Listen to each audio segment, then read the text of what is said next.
All of you are doing good. I hope you are enjoying this topic.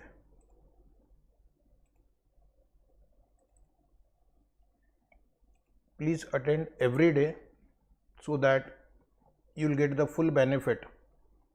And in case if you have missed it, watch the video again. Right?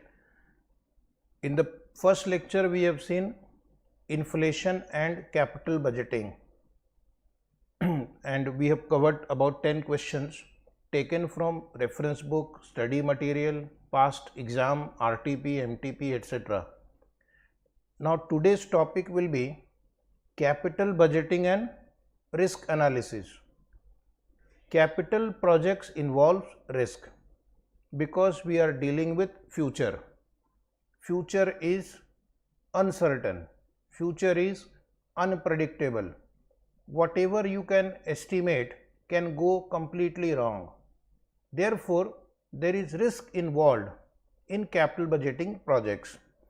Why risk is involved?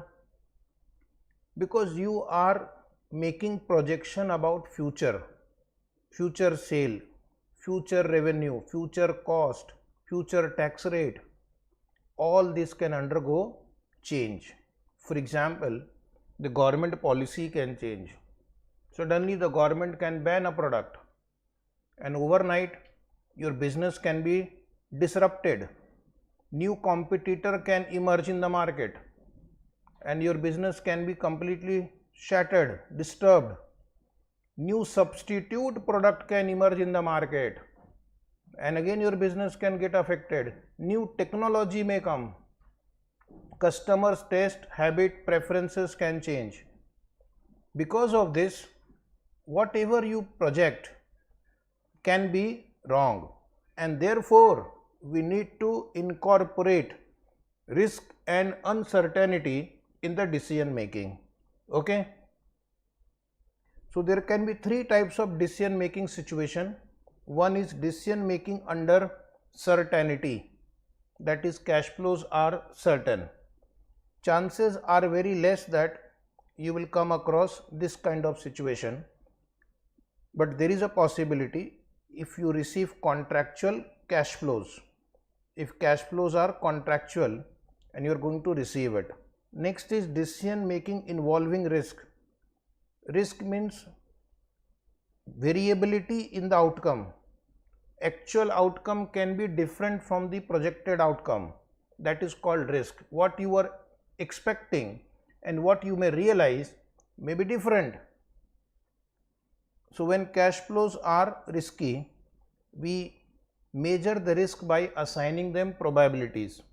And the third is decision making under uncertainty. Uncertainty is a more dangerous situation than a risky situation. As far as risk is concerned, we can measure the risk by assigning probability. But in case of uncertain situation, you cannot even assign the probability. Like CA exam, okay, and BCom exam. In BCom exam, there is risk. In CA exam, there is uncertainty. I hope the example makes you have the feeling of risk and uncertainty. Okay, because we don't know what will happen. We can't even assign probabilities that this would be the nature of paper, this would be my result. So CA exams are highly uncertain exam. Even the best of the preparation may not give you the desired outcome because the paper can be completely different. Is it right? So in BCom we can assign probability. There is 80% chance that whatever I have studied will be asked. 20% can be new.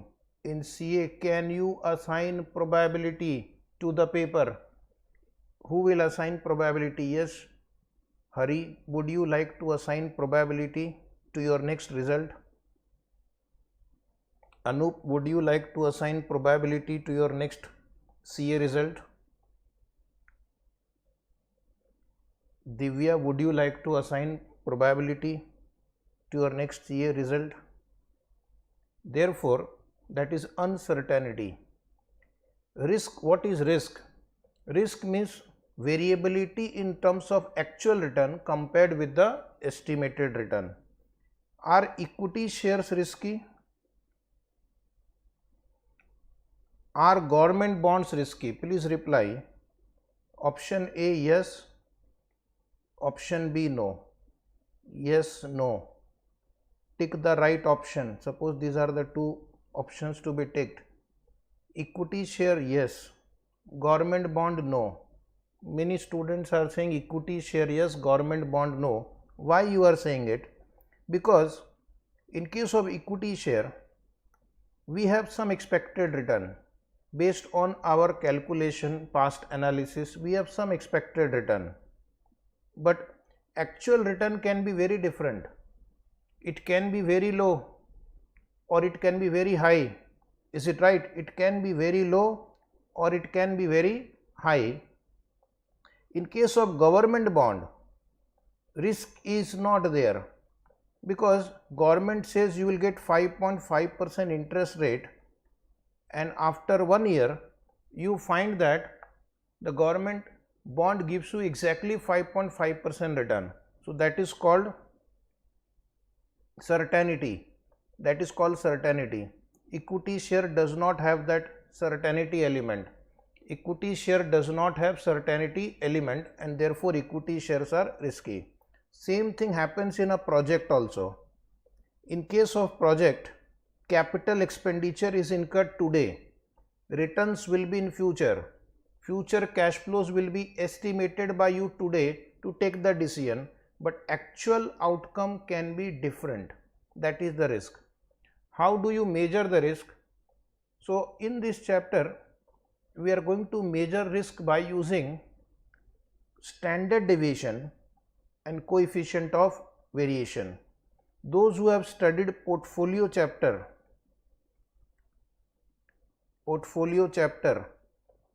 how many of you have studied portfolio chapter?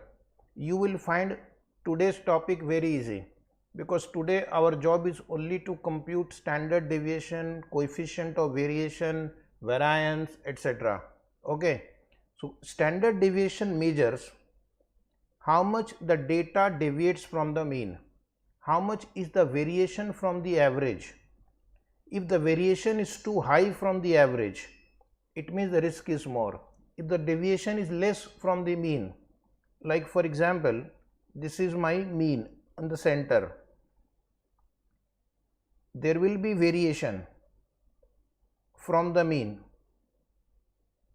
These two are normal distribution. I will call it graph A, graph B.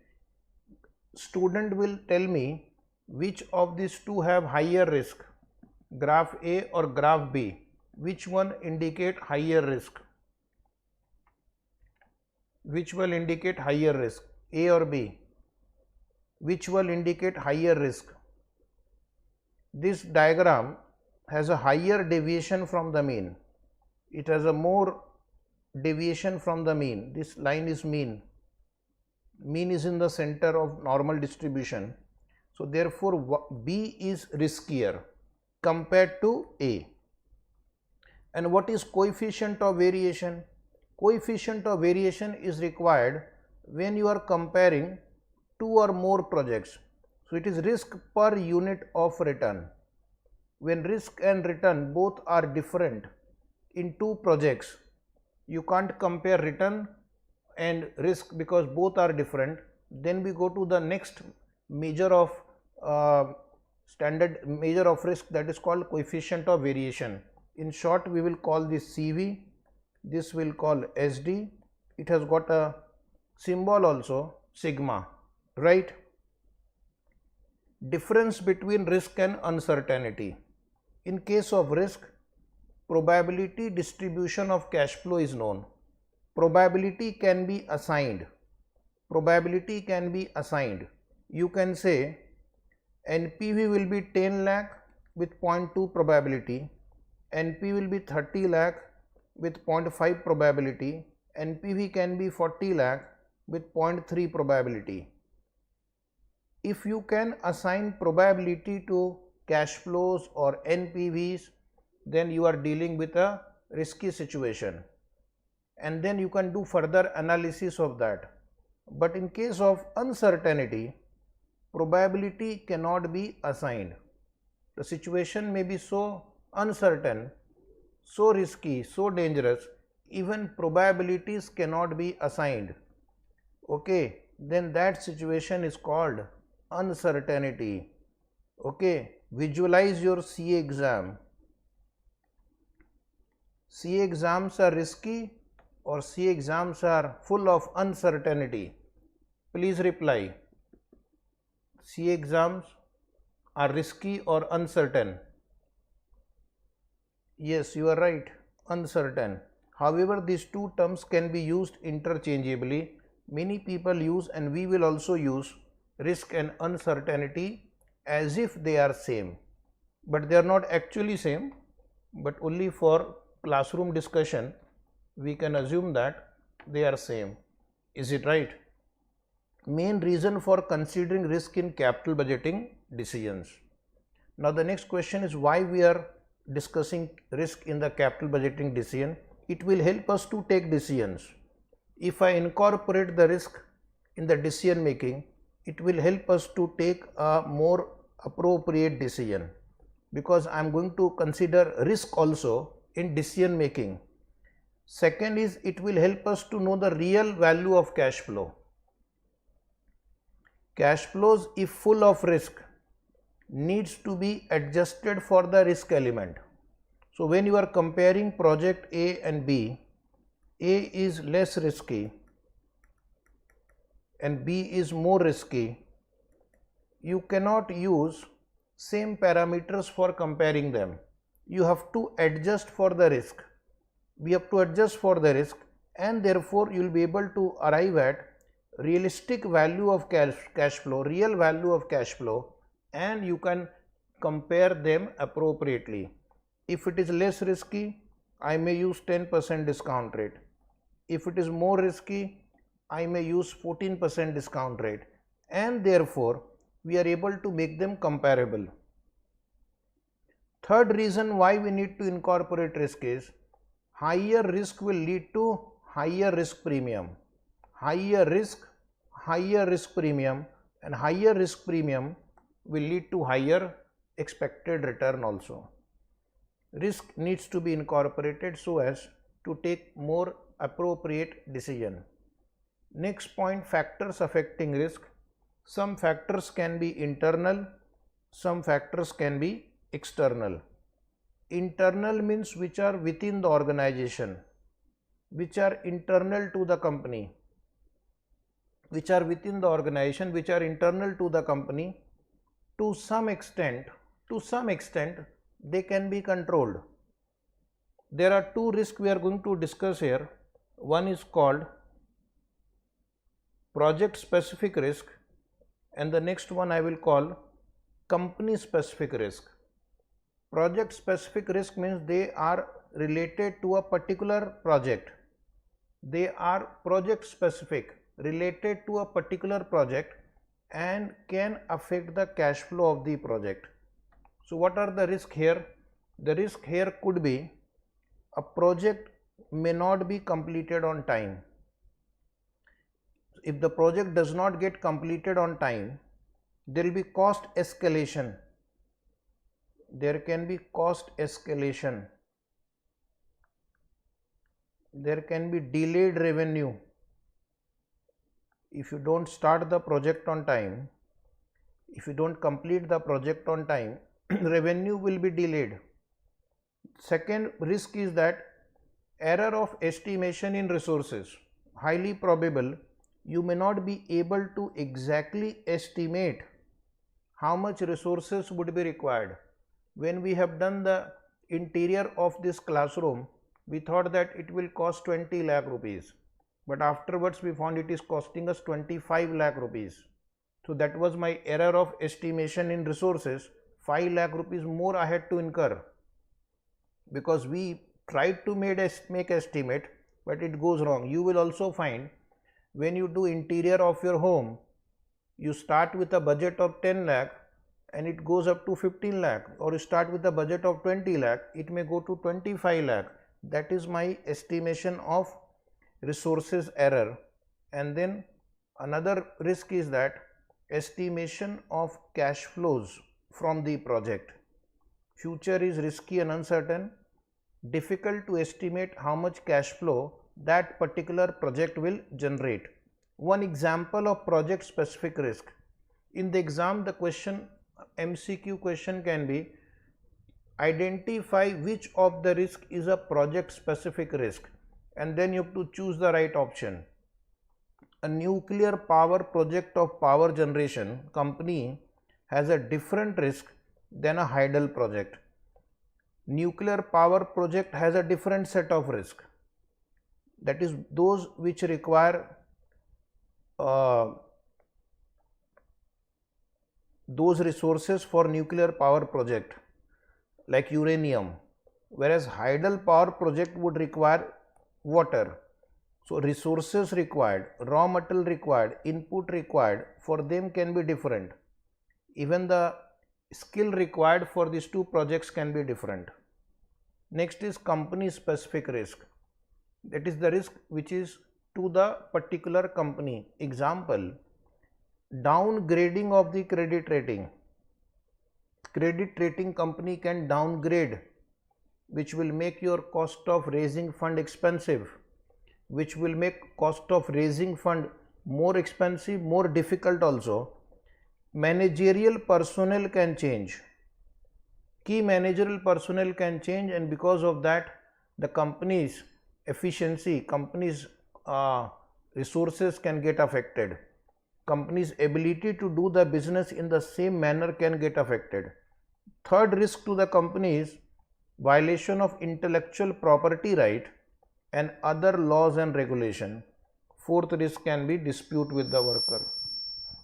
Fourth risk can be dispute with the worker. So these factors can affect the cash flow of the entity and access to fund for capital investment. Okay, these are serious risks. This can seriously affect the outcome of a project. If the workers go on strike, you can't produce, you can't manufacture, and if you can't manufacture, you can't sell. Therefore, the level of this is called company specific risk.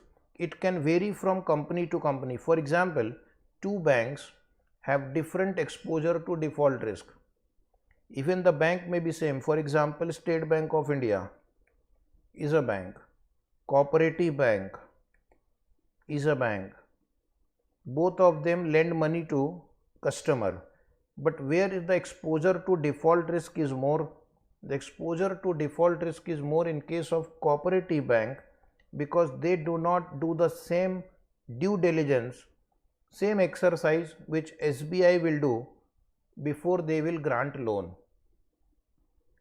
Now let us come to external factors. In external factors we have like industry specific risk, market risk, competition risk, international risk, and risk due to economic conditions. Now what do you mean by industry specific risk? This risk affect the whole industry. This risk can affect whole industry. For example, software companies. Software companies are going to be subject to change in technology. Artificial intelligence may come and it may make many software companies redundant. Is it right? Automobile companies. Automobile companies are also subject to risk. Government will ban diesel cars, diesel vehicles. So all automobile companies will get affected. Government will bring more and more metros in every city. When more and more metros will come and metros will become efficient, then demand for automobile can go down. So that is going to affect the whole of industry. Okay, steel companies, they will require raw material and raw material may not be available. Raw material required for manufacturing steel is not available. Then all the steel companies can be affected. So the risk is because of regulation, restriction on the industry. The risk can be due to change in technology. The example given by the study material is that regulatory restriction imposed on leather and breweries industries. You might have heard some governments have banned plastic. So companies which were manufacturing plastic, because of regulatory restriction, they have got affected. Companies manufacturing diesel vehicles will be affected because of change in regulation. Next is market risk. This is very serious risk which one has to visualize at the time of starting the project. Market risk would be market related conditions can change. For example, entry of substitute product. Entry of any substitute product can affect you seriously. Earlier we used to purchase camera. You will ask your parents, they used to purchase Kodak camera, Nokia or other cameras. Now do you purchase camera? Who purchases camera? Only those who are professional photographer.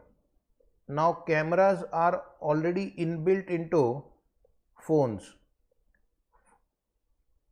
Phone with camera has killed the market for normal cameras. That is the substitute product. Okay. Change in demand conditions. Human beings are peculiar creature. Their demand, fashion, taste, habit will keep changing, and because of that the company can be affected. Okay, fashion will change, they will demand new product and the companies will get affected. Availability of resources can be a challenge. Access to resource can be challenge, and these are called market risk.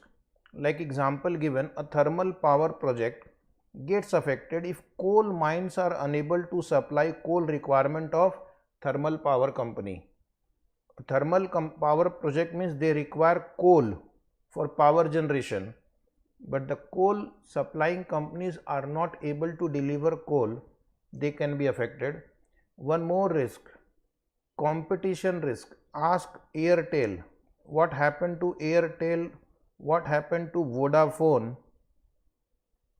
They were enjoying lot of profit. Suddenly Jio came and these two companies were very severely affected. Many small companies have gone out of the market because of the competition.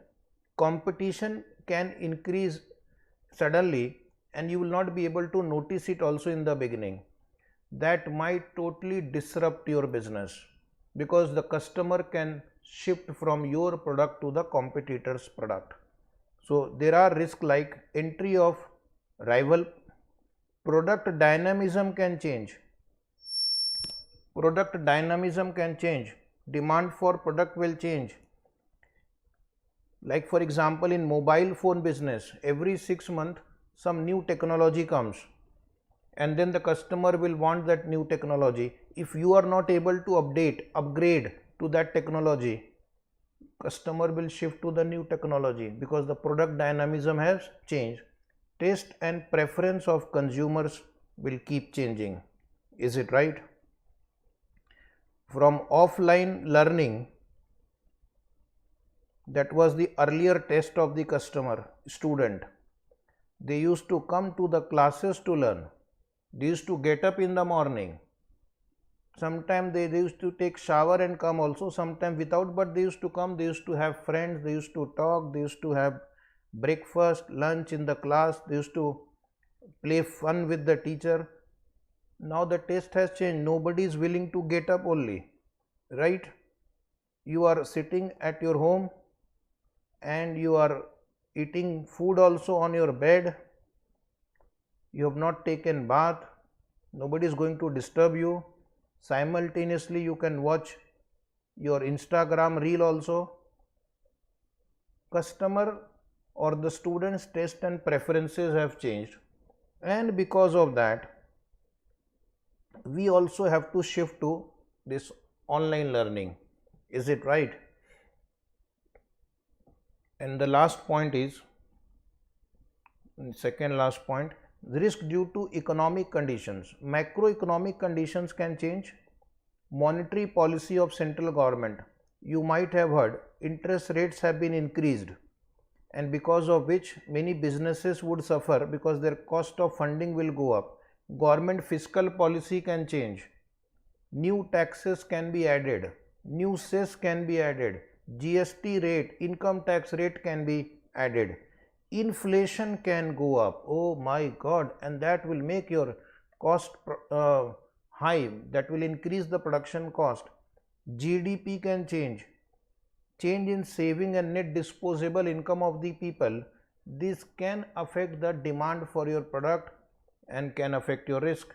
And the last but not the least is international risk. Now we are living in a global world. What happens in other parts of the country, other parts of the world, we are also affected by that. You can't say something is happening in China, I am not bothered. Something is happening in USA, I am not bothered. Something is happening in Russia, I am not bothered. It cannot happen like this, because the world is an integrated village now. We depend on demand, we depend on supply. Okay, we import oil, we import food grain, we import machine. Similarly, we export goods and services. Therefore, international conditions can change, can affect our business. Like, some government will ban the product. Do you know that? US government has banned Chinese product. So because of that, many companies in China will get affected.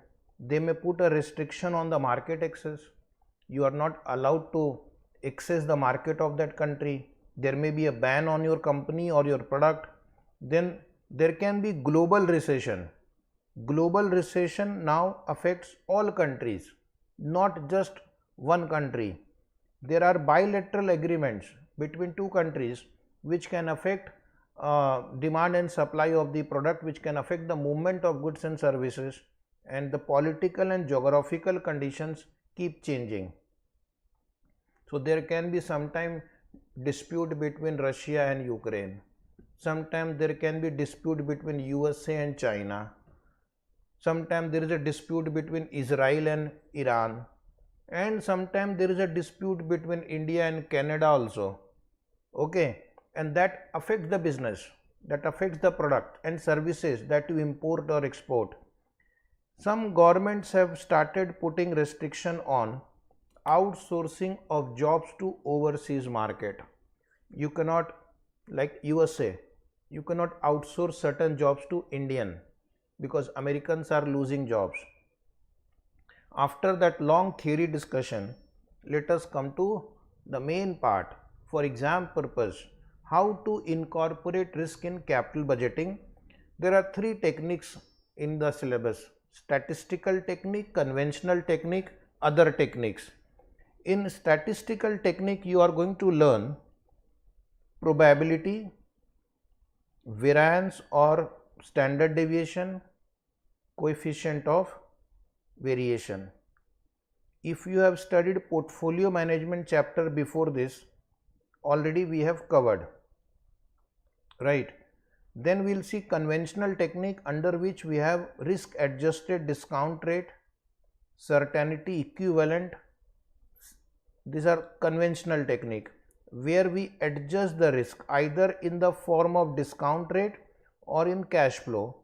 And there are certain advanced technique, other technique or advanced technique, where we have to learn about sensitivity analysis, scenario analysis, simulation analysis and decision tree analysis. So these are some advanced concepts, not very difficult. If you focus, you will be able to understand. We are not going to try to scare you.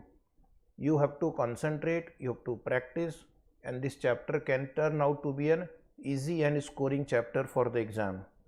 Our notes are very comprehensive, compiled for the questions asked in last about 20-25 years, and in all the study material RTP, MTP. So be assured that you have covered almost everything which institute can ask in the notes.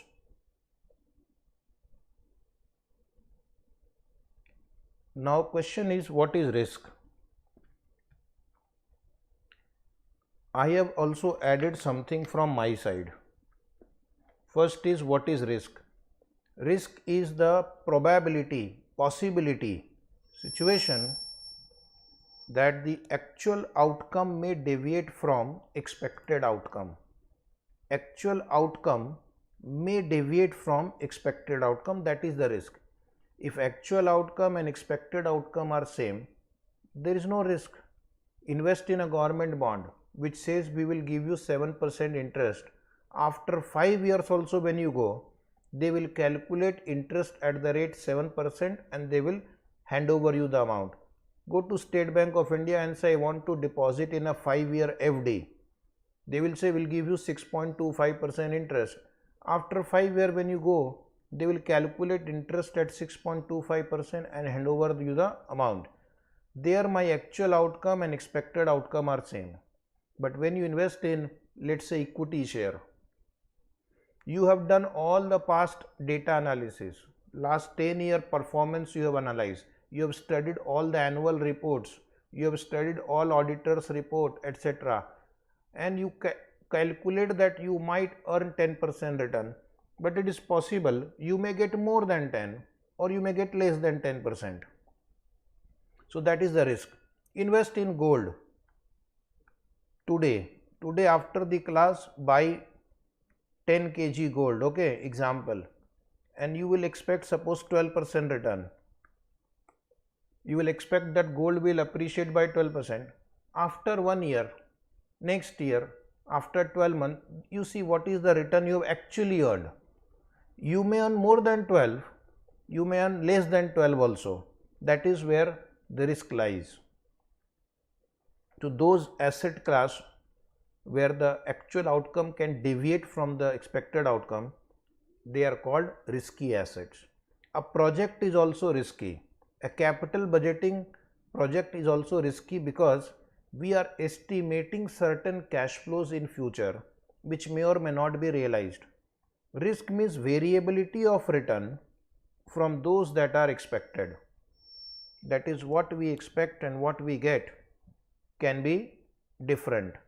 Risk means, in finance, risk means probability of losing money. For exam, risk has a different meaning, okay, but for financial purpose, risk means you will lose money. Risk means volatility of return. But one good thing about risk is that risk can be measured. Risk can be measured by assigning probabilities. So next few minutes we will learn how to calculate risk. Decision making rule number 1 for today. First golden rule for today: if other things remain the same, project which carries lower risk will be selected. Other things remaining same, project which carries lower risk will be preferred. What does that mean? There are two projects. Expected NPV is suppose 1000 each, but standard deviation is 100 and 200. Please reply, everybody, which project you are going to select. Which project you are going to select? Project A will be selected. Very good answer, because risk is low. If expected NPV is same but the risk is low, I will select project A, other things remaining same. Next point is, what is uncertainty? Uncertainty is a more dangerous situation, more riskier situation than a risky situation, because probabilities cannot be assigned. Probabilities cannot be assigned. We don't have enough data to even assign the probability as to what can happen. Is it right? Mr. Hari is right. Okay, now next concept is what is probability. Long back in your 12th standard or foundation, you have studied probability. Probability means possibility of happening or non-happening of an event. Probability of happening or non-happening of an event is called possibility of happening or non-happening of an event is called probability. Probability is very important to understand the risk involved. For example, if I say a project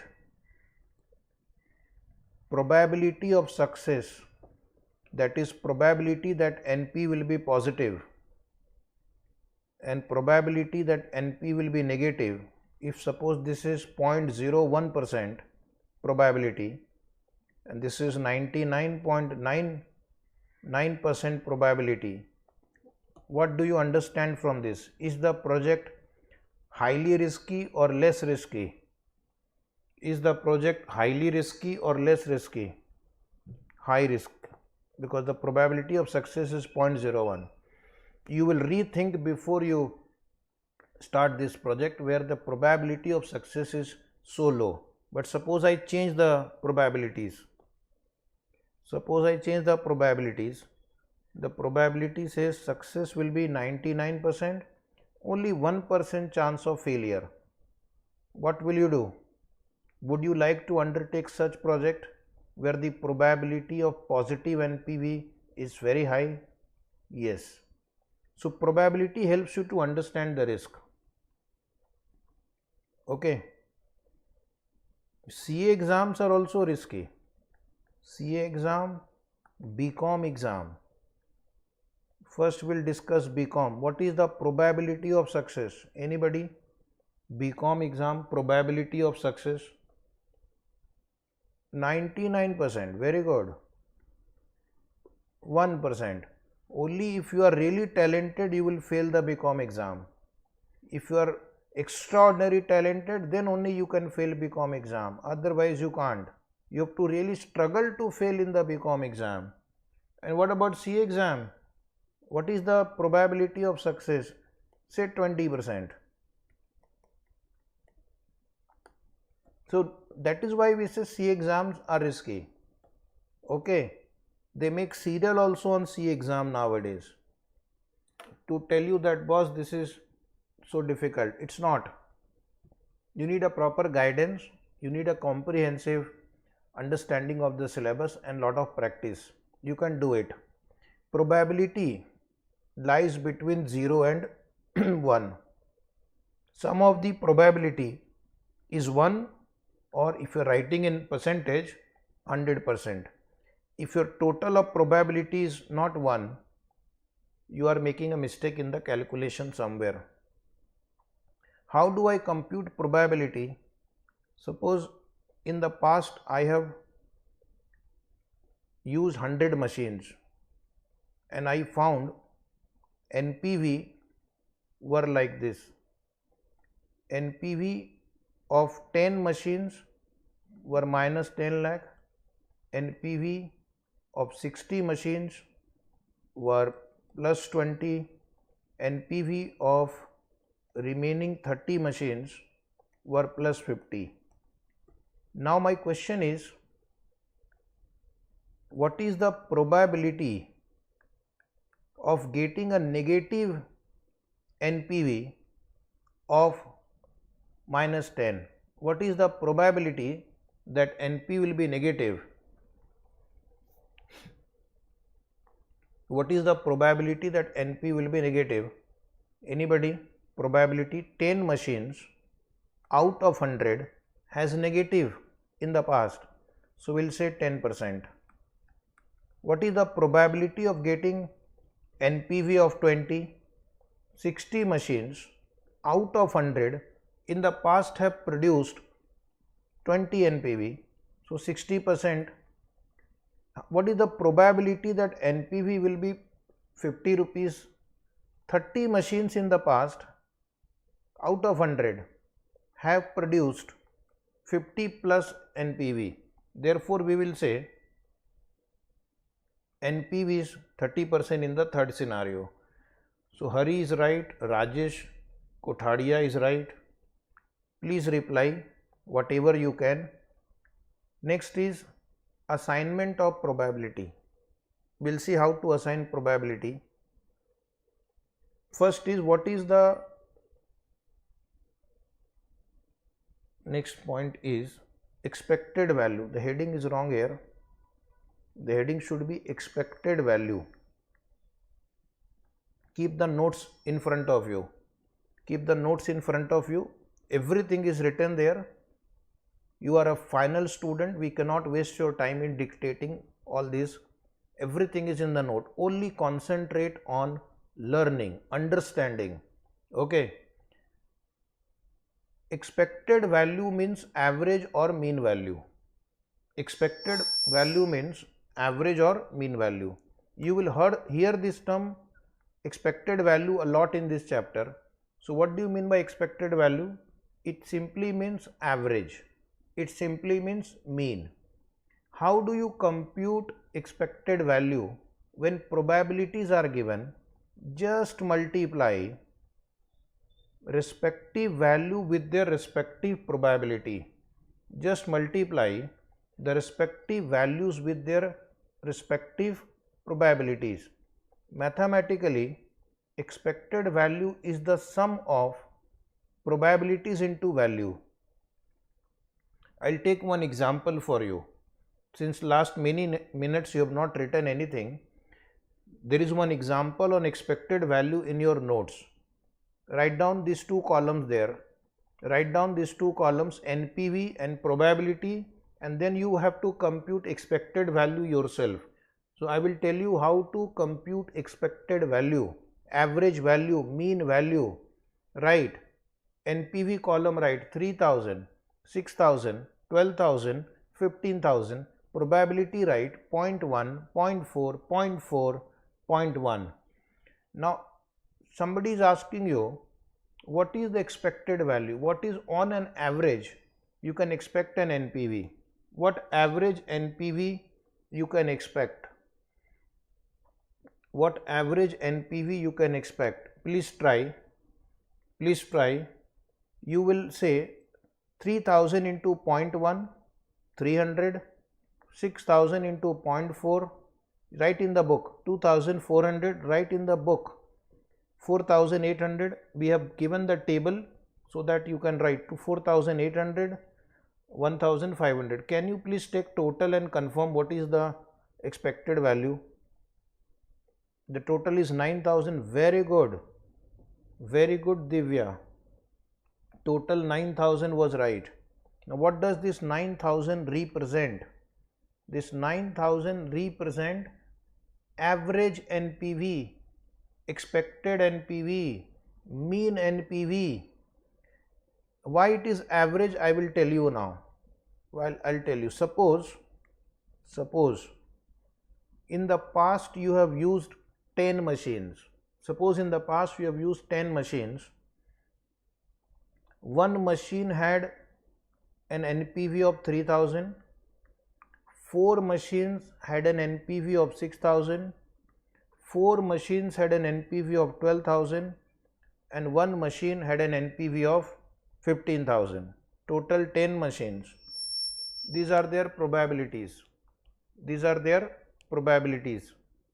Now if you are in school, for example, if you are in 5th standard student, what he will do? He will take 3000 NPV into 1 machine. Then he will take 6000 NPV into 4 machines, 12,000 into 4 machines plus 15,000 into 1 machine, and he will divide by total number of machines 10. This is what is taught in schools, how to calculate average. You have added all the possibilities and you have divided by number 10. So my answer will be still 9000. You can check. This is also average. This is also average.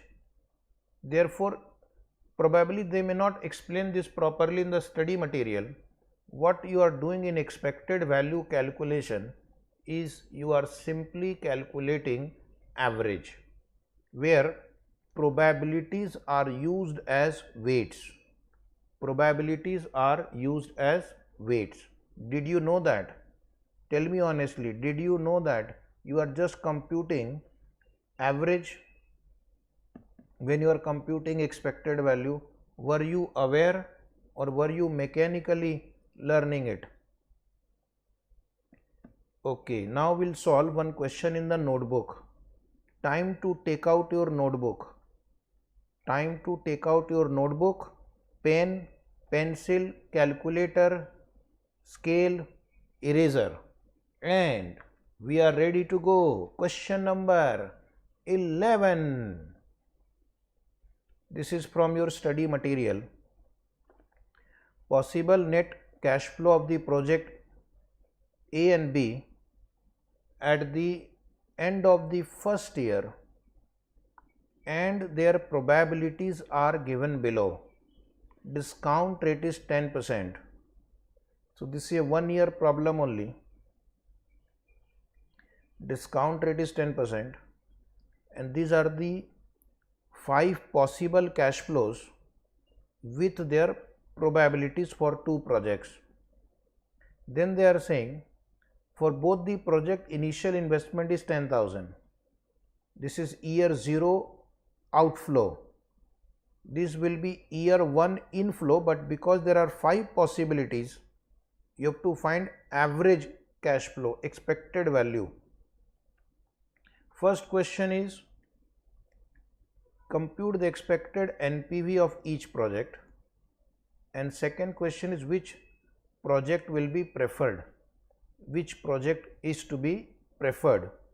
So what I'll do, my first task will be to find out expected cash flow of year 1 for both the project. Then I will discount it using 10%. I'll get PV of cash inflow. I will deduct the initial investment amount, and that will give me NPV of the 2 projects. The one which has higher NPV will be selected. Okay. So write down the answer in the notebook. You have to practice yourself. By reading the answer you will not learn. Some students have the habit of reading the answer. You cannot learn swimming by reading the swimming book. Okay, you can't learn car driving by watching YouTube video. You have to participate. You have to do it. Okay. But still, if you want to try your own way, I cannot stop you. Every 6 months we have exam. Write in the notebook calculation of expected value of project A and project B. Calculation of expected value of project A and project B. Please write on your own, then you will learn. First write down project A. Under that you will find you have 3 columns. Before that you write possible event, 1 column. Then project A, 3 columns. Cash flow, probability, expected value. Project B, cash flow, probability, expected value. Total 7 columns. Start with possible event column A, B, C, D, E. If this happens, this will be cash flow. If event B occurs, this will be the cash flow. That is the meaning of possible event. Depending upon what will happen next year, your cash flows will accordingly change. Okay. Probabilities are given in the problem. Kindly copy from the question probability. Multiply the 2 columns and take the total. Use memory plus function. Use memory plus function. You will write 800, 2000, 4800, 2800, 1600. Anybody for total. Keep the answer ready, and when I say give me total, immediately reply. What is the total expected cash flow of project A? Please reply. Total expected value. One student has replied, very good, 12,000. Okay, now you try project B. Project B on your own. I will check the answer after 20 seconds.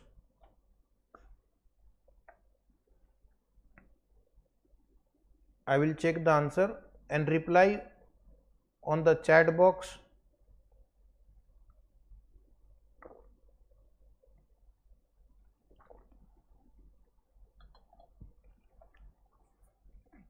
Time over. Anybody answer? Anybody answer? 16,000. Confirm 16,000.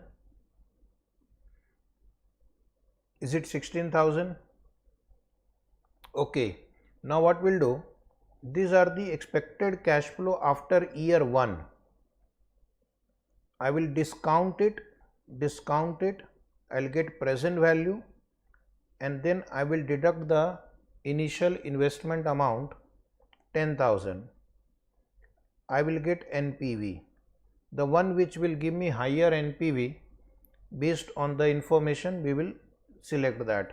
Write down below the table. The NPV of project A is equal to factor of year 1 is 0.909, 1 divided by 1.10, 0.909 into 12,000 minus initial investment 10,000. Answer please. Come on, answer please. Is it 908? Just check approximately, is it 908? Okay. Now write down below that NPV of project B. Come on, everybody should reply. NPV of project B is 0.909 into 16,000 minus 10,000. Confirm the answer now. 0.909 into 16,000 minus 10,000. Are you getting 4544? 4544. Is it right? Write one note.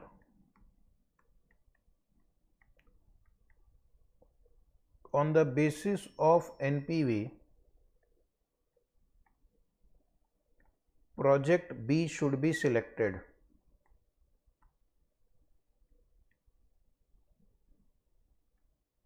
Project B should be selected because NPV is higher, because expected NPV is higher. Because expected NPV is higher.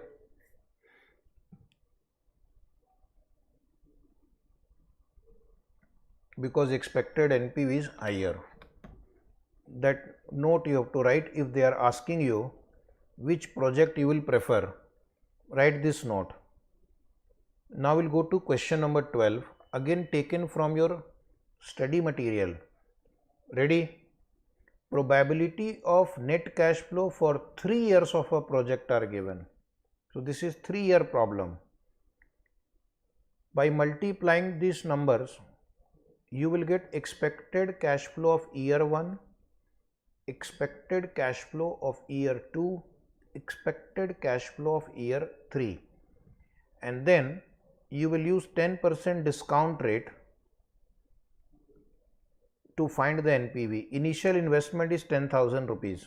Similar problem, but this time there is only one project, and first task you have to perform is to find out what is your expected cash flow of each year. Each year there are 4 possible cash flows with 4 different probabilities. So I need to first find out what is my expected cash flow. Write down question number 12, write in the notebook. Write in the notebook calculation of expected cash flow. Calculation of expected cash flow. I will sincerely advise you to write in notebook so that you will learn. You will learn anything when you participate. Okay? By observing, watching, you will not learn. Under that 9 columns we will draw. First year 1, 3 columns. Cash flow, probability, expected value. Year 2, 3 columns, cash flow, probability, expected value. Everybody write in the notebook, year 3, cash flow, probability, expected value. It won't take much time, but it will give you practice. This is first year cash flow given in question. Probability is given 0.1, 0.2, 0.3, 0.4. Now just multiply, take the total, multiply, take the total. Yes, what is the total of year 1? Anybody? Total of year 1. Total of year 1. Reply fast. Total of year 1. Very good answer. 6,000 is right. Come to next year 2. Year 2. Try yourself. Try yourself. These are the cash flow. These are the probabilities. Now multiply and add. Multiply and add. Multiply and add. Anybody for year 2? Year 2 answer. Please check. Year 2 4,800. Very good answer. Amazing. Year 3. Come on. Year 3. Year 3. Year 3. Year 3. Multiply, add. Reply fast. Year 3. On your own. On your own. Come on. Come on, student. Total of the year 3. 4,200 is right. Very good. So this is like solving a simple question of NPV now. Year 1 cash flow, year 2 cash flow, year 3 cash flow. Discount them and deduct initial investment. That will give you the NPV. So write down next line. Calculation of PV of cash inflow. Calculation of PV of cash inflow. Calculation of PV of cash inflow. 6,000 you multiply by factor of year 1, 0.909. 4,800 you multiply by factor of year 2, 0.826. And 4,200 multiply by factor of year 3, 0.751. These are the present value factor for year 1, year 2, year 3. Answer is 12,573. This is PV of cash inflow. They have asked you NPV. NPV equal to, write down, NPV equal to PV of cash inflow minus initial investment. PV of cash inflow minus initial investment. Answer please. Very easy. Such easy questions are warm-up questions. Okay. Warm-up question. 2573. 2573. Is it right? 2573. So this is my answer of question number 12. These two questions were based on the concept of expected value. This is just a warm-up. As we'll go ahead, the difficulty level will increase. But once your basics are clear, once your foundation is strong, you can do good questions, advanced question also. Now, we'll come to a concept called joint probability. Joint probability. What is joint probability? Probability of two events happening together. Probability of two events happening together. Probability of two events happening together is called joint probability. Is it right? For example, probability of cash flow in year 1 will be rupees 10,000 is 0.5. and probability of cash flow in year 2 will be rupees say 20,000 is 0.5. What is the probability? What is the probability that cash flow in year 1 will be 10,000 rupees and cash flow, and means both should happen together, and cash flow in year 2 will be 20,000. So how do we compute this? Will you add them, subtract them, divide them, or multiply them, or multiply? So the answer is joint probability is found out by multiplying the product of the probability of two independent events. This is independent event. First year cash flow 10,000, second year cash flow will be 20,000 is an independent event. If both the events have to happen together, you need to multiply. So the answer will be joint probability in this example will be 0.5 into 0.5 is 0.25. That is how we compute joint probability. So in our chapter this kind of situation will be there, where we have to multiply the probability of two events happening together, like cash flow of year 1 will be 10,000 with this probability, cash flow of year 2 will be this with this probability. What is the probability that you will get cash flow in year 1 and cash flow in year 2?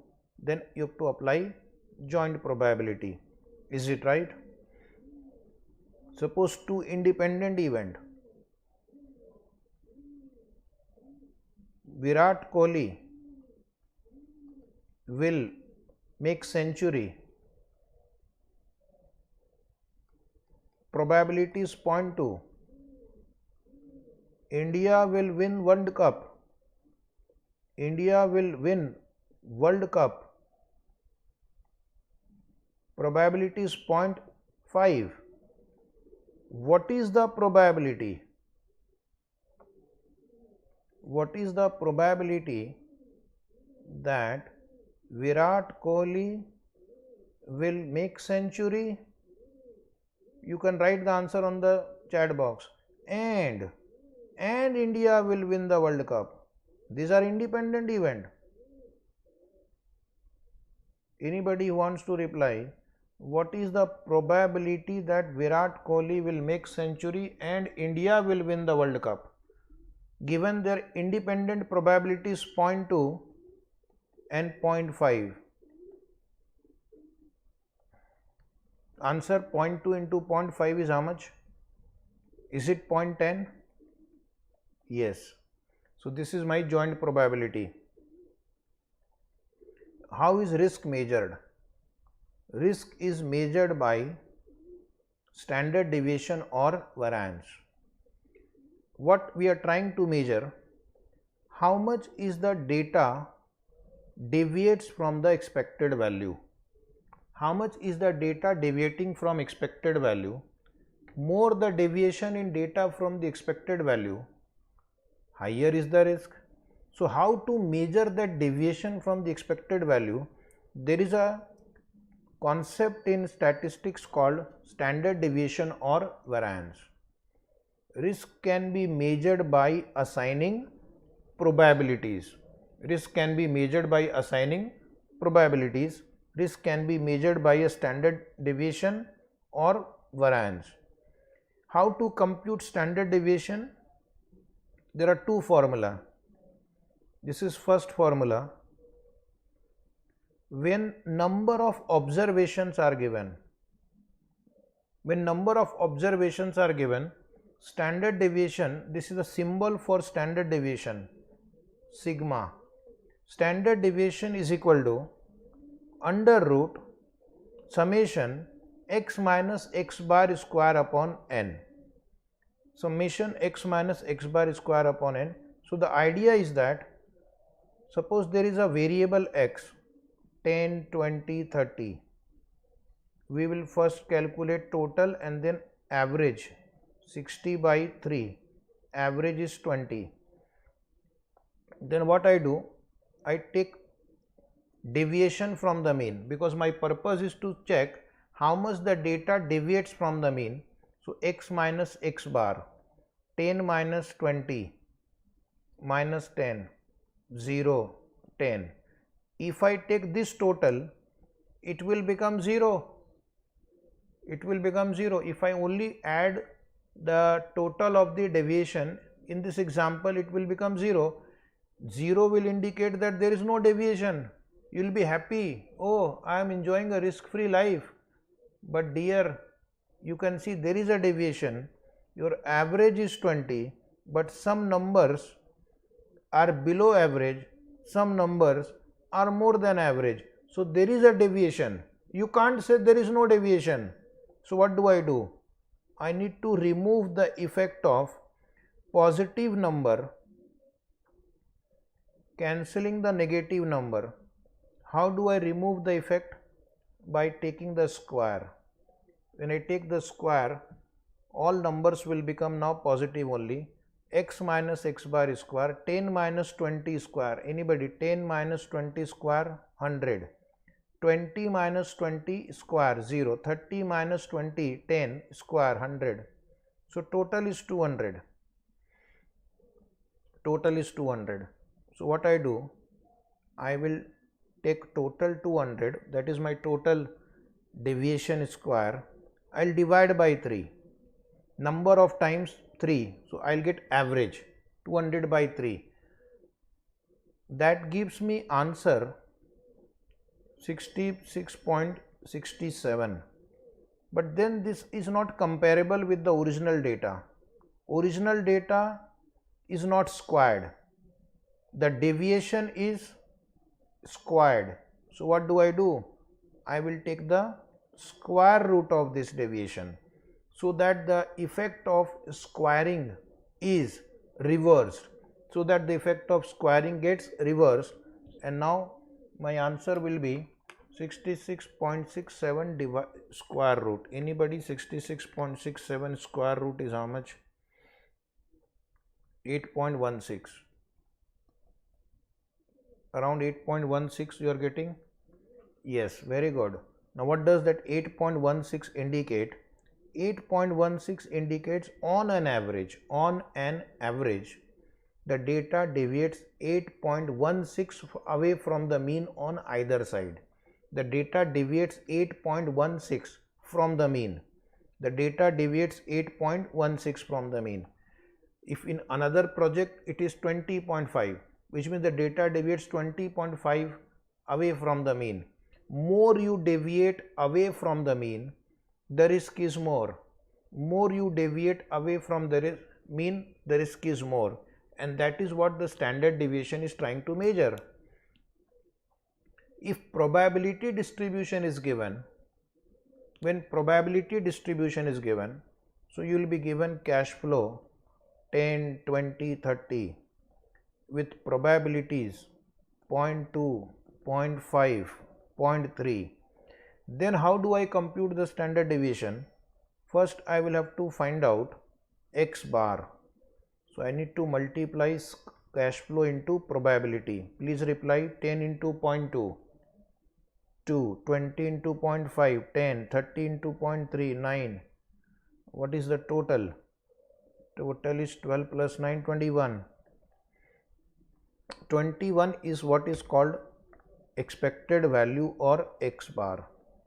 Then like the previous one, I will first take deviation from the mean. Cash flow column is x, probability column is p. X minus x bar square into probability. X minus x bar square into probability. So 10 minus 21 I will take 11.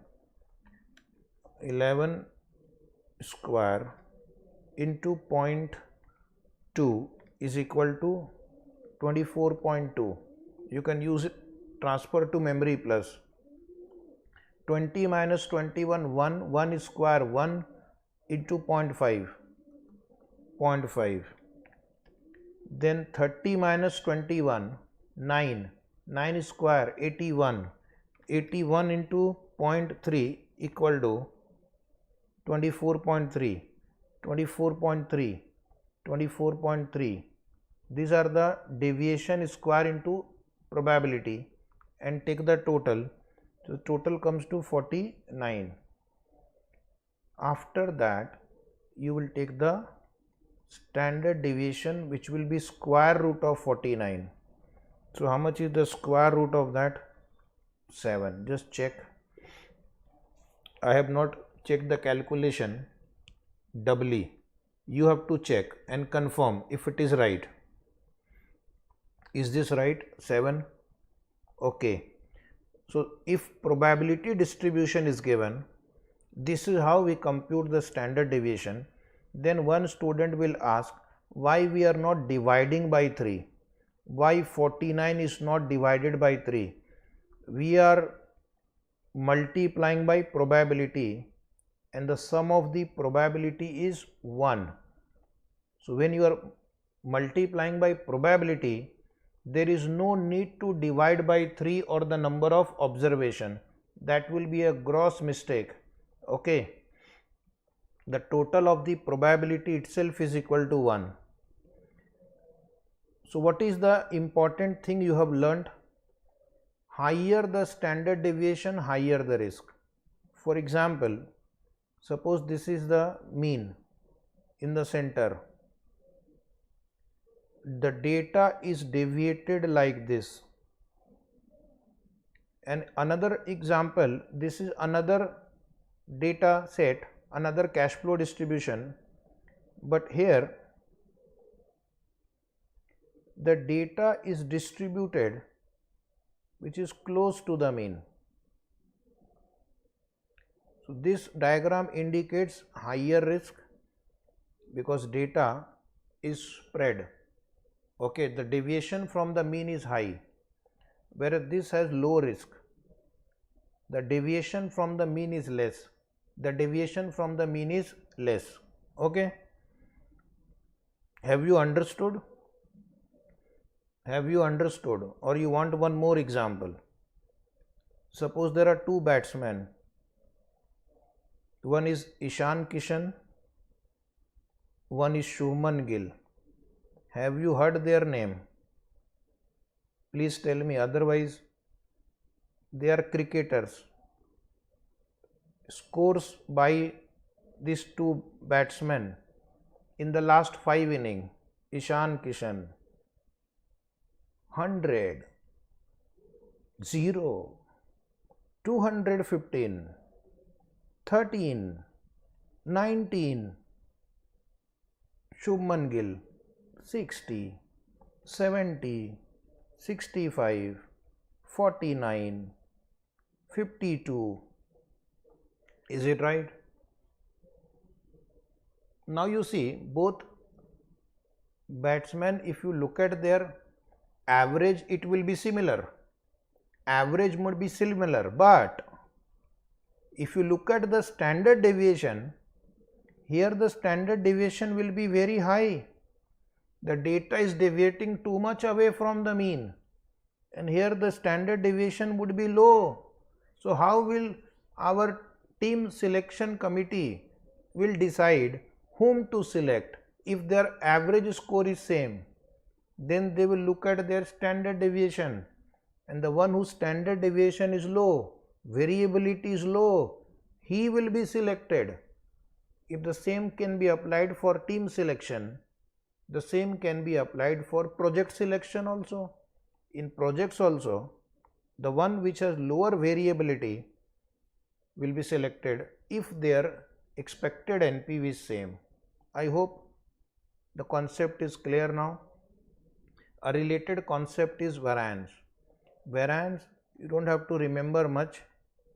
It is like standard deviation, but variance is the square of standard deviation.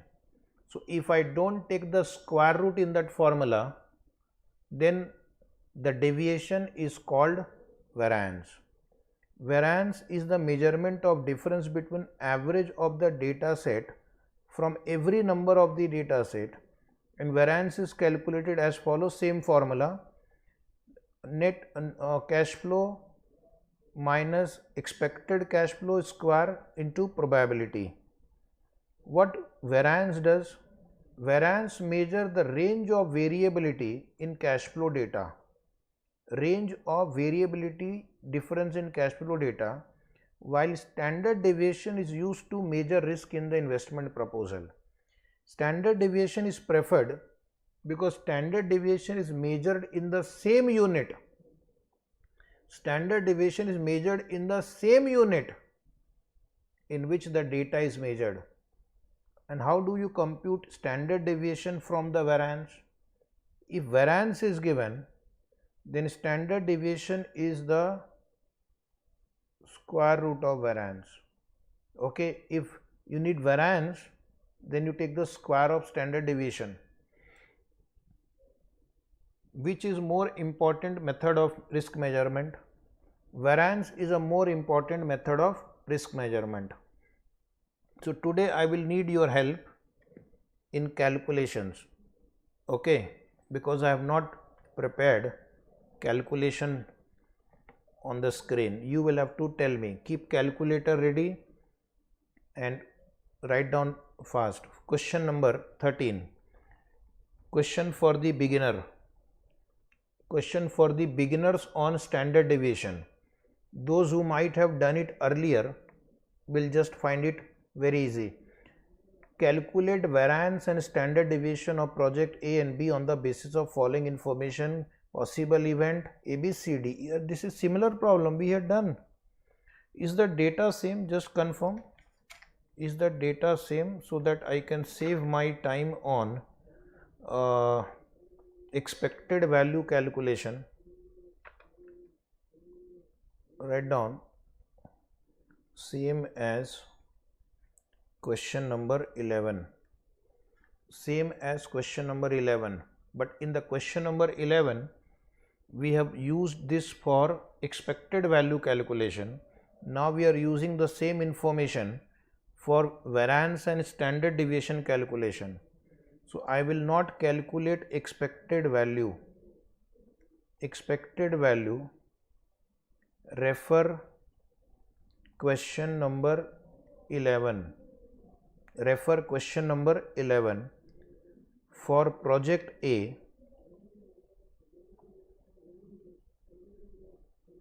expected cash flow was 12,000. For project B, expected cash flow was 16,000. Just confirm, is it right?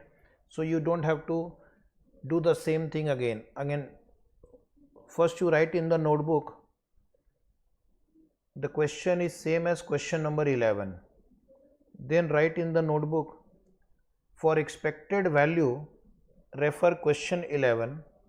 Project A expected value is 12,000. Project B expected cash flow is 16,000. So I am not going to ask you to write it again. It will be an insult to your talent. It will be injustice to your talent to write the same thing again and again. Do you understand? Right. But we need to compute standard deviation and variance. Write down calculation of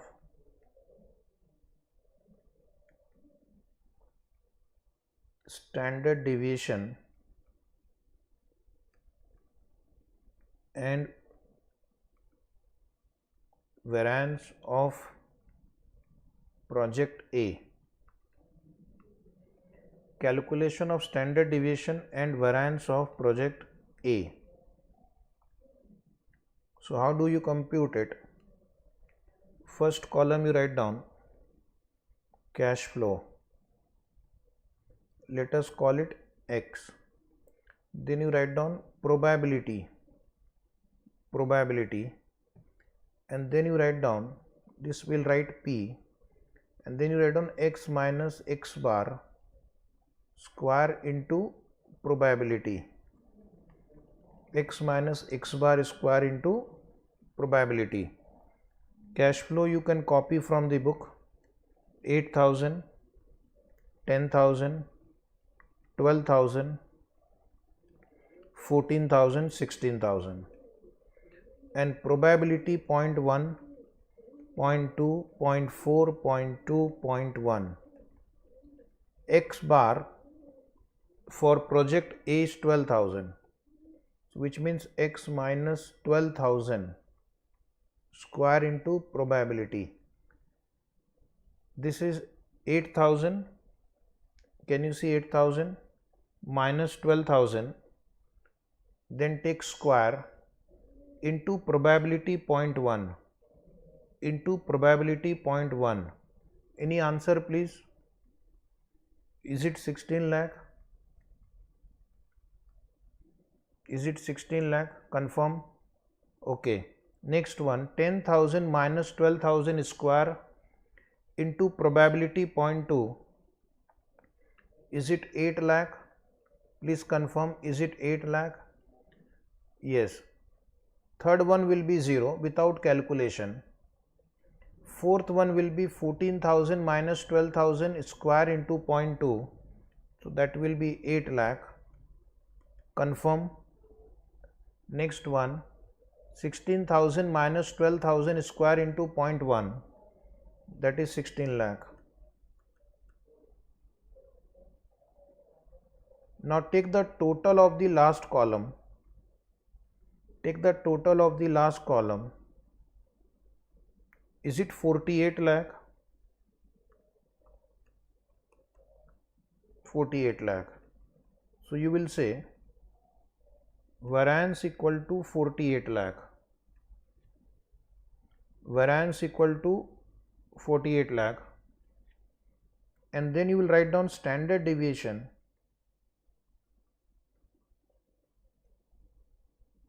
Standard deviation will be under root variance. Under root 48 lakh. Please calculate and give me the answer. 2190.90. Just confirm this number. Is it right? 2190.90. Please practice yourself in the notebook. Practice in the notebook. 2190.89 is also right. No problem. You can go ahead with this. 2190.89. Now write down calculation of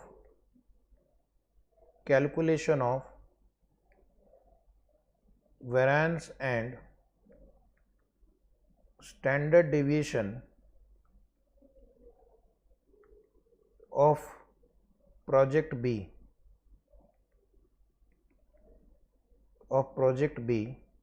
Three columns again. Cash flows, probability, let us call it X, let us call it P, X minus X bar square into P, and that is X minus 16,000 square into probability, because the expected value was 16,000. Expected value was 16,000. Now write down the cash flow of project B from the question book. 24,000, 20,000, 16,000, 12,000, 8,000. Probabilities write down 0.10, 0.15, 0.50, 0.15, 0.10, and then you take 24,000 minus 16,000 square into 0.1. Anybody getting 64 lakhs, please confirm. 64 lakh is right. Is 64 lakh right? Next one, 20,000 minus 16,000 square into 0.15. Is it 24 lakh? Please confirm. 24 lakh is right. Yes. Next one will be 0. Next one will be 12,000 minus 16,000 square into 0.15. So that is 24 lakh. And the last one 8,000 minus 16,000 square into 0.10, and that is 64 lakh. So can you please give me the total of the last column? Total of the last column will be 1 crore 76 lakh. Right. Write down below. Variance equal to 1 crore 76 lakh, and standard deviation is equal to under root variance, under root 1 crore 76 lakh. Please reply. What is the answer? 4195.23. Please check. 4195.23. 4195.23. Is it right? Yes. So their standard deviation is different. Expected NPV is different. If your only objective is to minimize the risk, then you will select project A because risk is lower. If your only objective is to minimize the total risk, absolute risk, project A will be selected. So this was the answer. Now we'll go to one exam question. These 3 questions that we have taken today were from study material. This question is also in the study material, plus it was originally asked in May 99 exam, May 99 exam for 14 marks, and it was repeated also in November 19 RTP and 1 or 2 more exams. Write down important question for exam. Important question for exam. Have you marked important question? Because this is a likely exam question. So we are on question number 14. AS Limited is considering 2 mutually exclusive projects X and Y. Project X will cost 30,000. Project Y will cost 36,000. Initial investment amount is different. Be careful. You have been given the NPVs.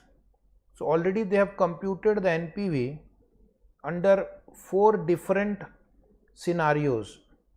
NPV can be 3,000 with 0.1 probability, can be 0.4, 6,000 with 0.4, then 12,000 with 0.4, 15,000 with 0.1. Same thing is given for Y.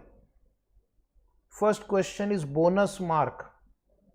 Bonus mark means easily solvable. You can solve easily without much effort. Calculate expected NPV of both the projects. Second is compute the risk attached to each project, means standard deviation. You will compute standard deviation. Here you will compute expected value. Just multiply the two. Standard deviation we have just now done. Which project do you consider more risky and why? So we will compare the standard deviation of the two and accordingly answer. One new question which you have studied in intermediate capital budgeting chapter, profitability index. Compute the profitability index of each project. Have you heard profitability index? Yes. Do you remember the formula? Profitability index. Who will give me the formula for profitability index? Those who want to reply can type profitability index, PV of cash inflow upon PV of cash outflow. Very good answer. Amazing. You still remember. Please come to answer. Write in the notebook. Write in the notebook. Don't observe. Okay, this is not a movie you have come here for watching. This is for your exam. Question has been actually asked in exam. Question is actually in the study material. What more do you want? Write down. Step 1. Calculation of expected NPV for project X and project Y.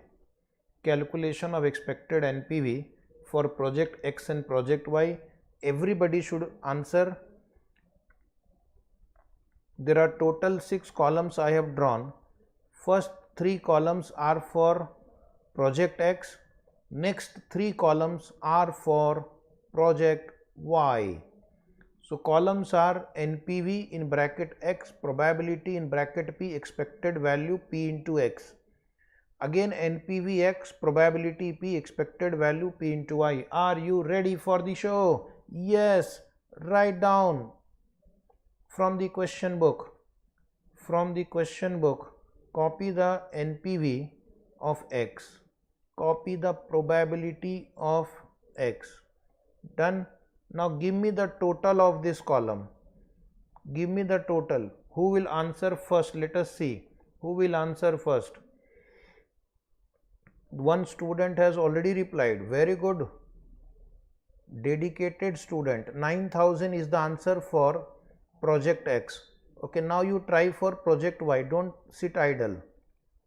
Those who have done will move to project Y. Those who have done will go to project Y. Come on, project Y.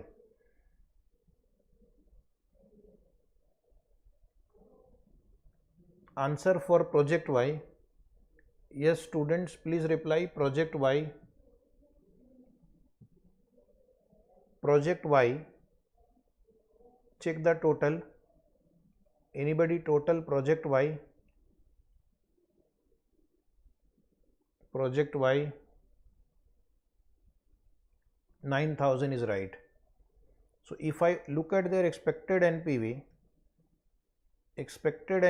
of both the projects are equal. Expected NPV of both projects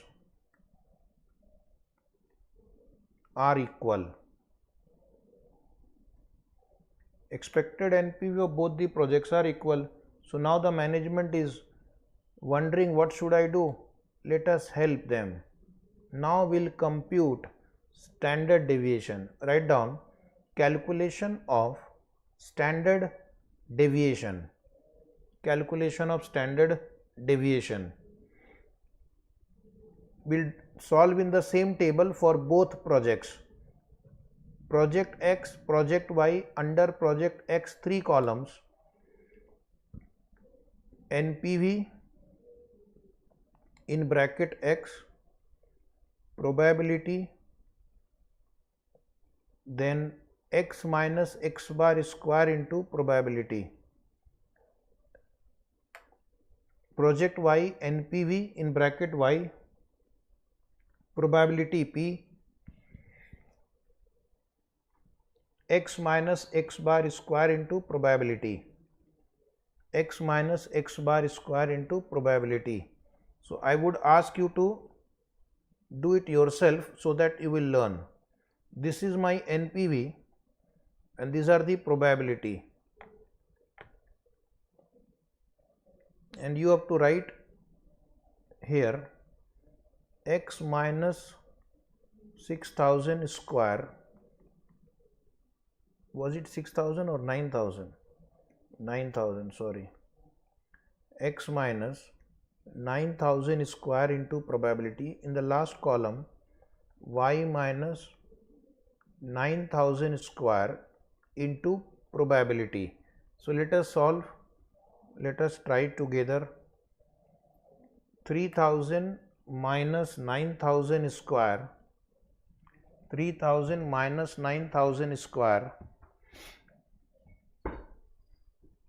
into 0.1 into 0.1. Check the answer. If it is significantly different, inform me. Again, 6,000 minus 9,000 square into 0.4, 36 lakh. Very good. Come on, next one.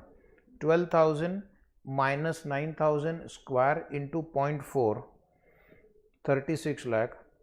And the last one, 15,000 minus 9,000 square into 0.1, 36 lakh.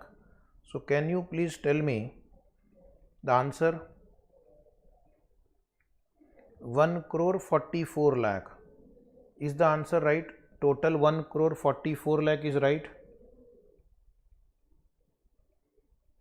Yes. In the same way, we'll go for project Y also. Write down these NPVs given in the problem. Write down the probabilities given in the problem, and then you will compute the deviation from the mean. 3000 minus 9000 square into 0.2. Check the answer. Is it 72 lakh? Okay, next 27 lakh.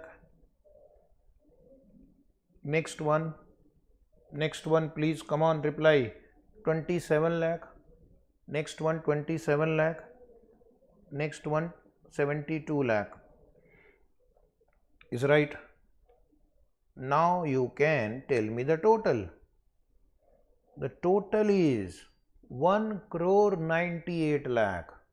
The total is 1 crore 98 lakh. Just confirm, is the total right? Is the total right? Yes. These are variances. What you have computed now is called variances. But I need to compute standard deviation to measure the risk. Write down below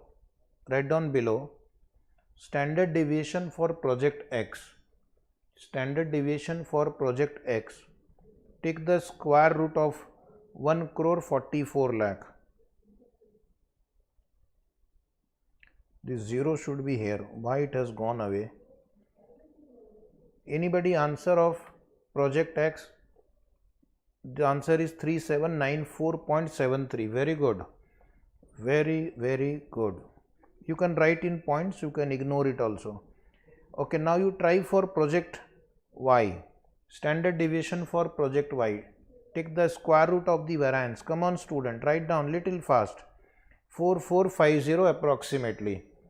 Or you want, you can write 4449.71. That is also welcome. You will get around, if you do up to this, you will get around 7 or 8 marks. Now the third question is, which project do you consider more risky and why? Which project do you consider more risky and why? Kindly quickly reply whether you think X is riskier or Y is riskier and why. The answer given by the students is Y. So write down answer C. Answer C. There are 4 questions, A, B, C, D. Answer C.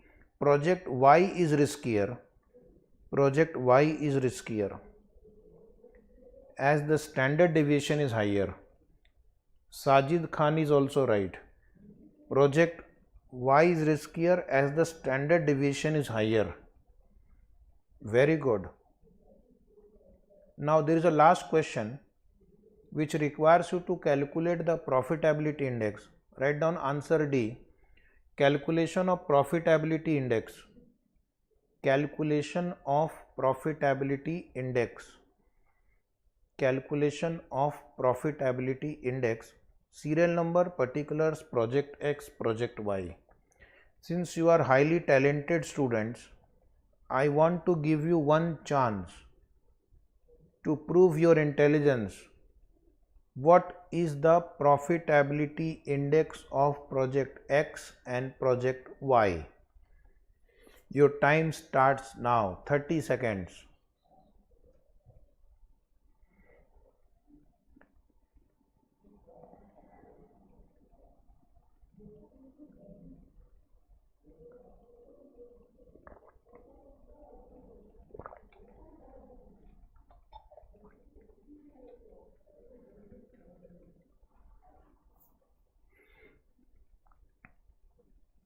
Anybody wants to reply can answer. This question was asked in the exam. One student has replied 1.20. What is 1.20? Profitability index of project X. One student has said 1.20. What about other students? Are you trying? Those who are learning from home, you must also try.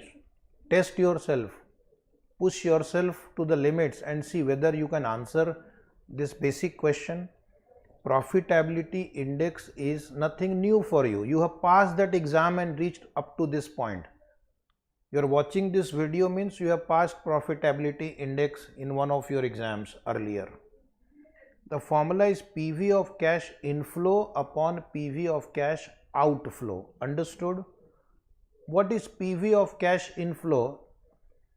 You are given initial investment of the project. How much was that initial investment? 30,000 for project X. You are given NPV. You have computed NPV 9,000.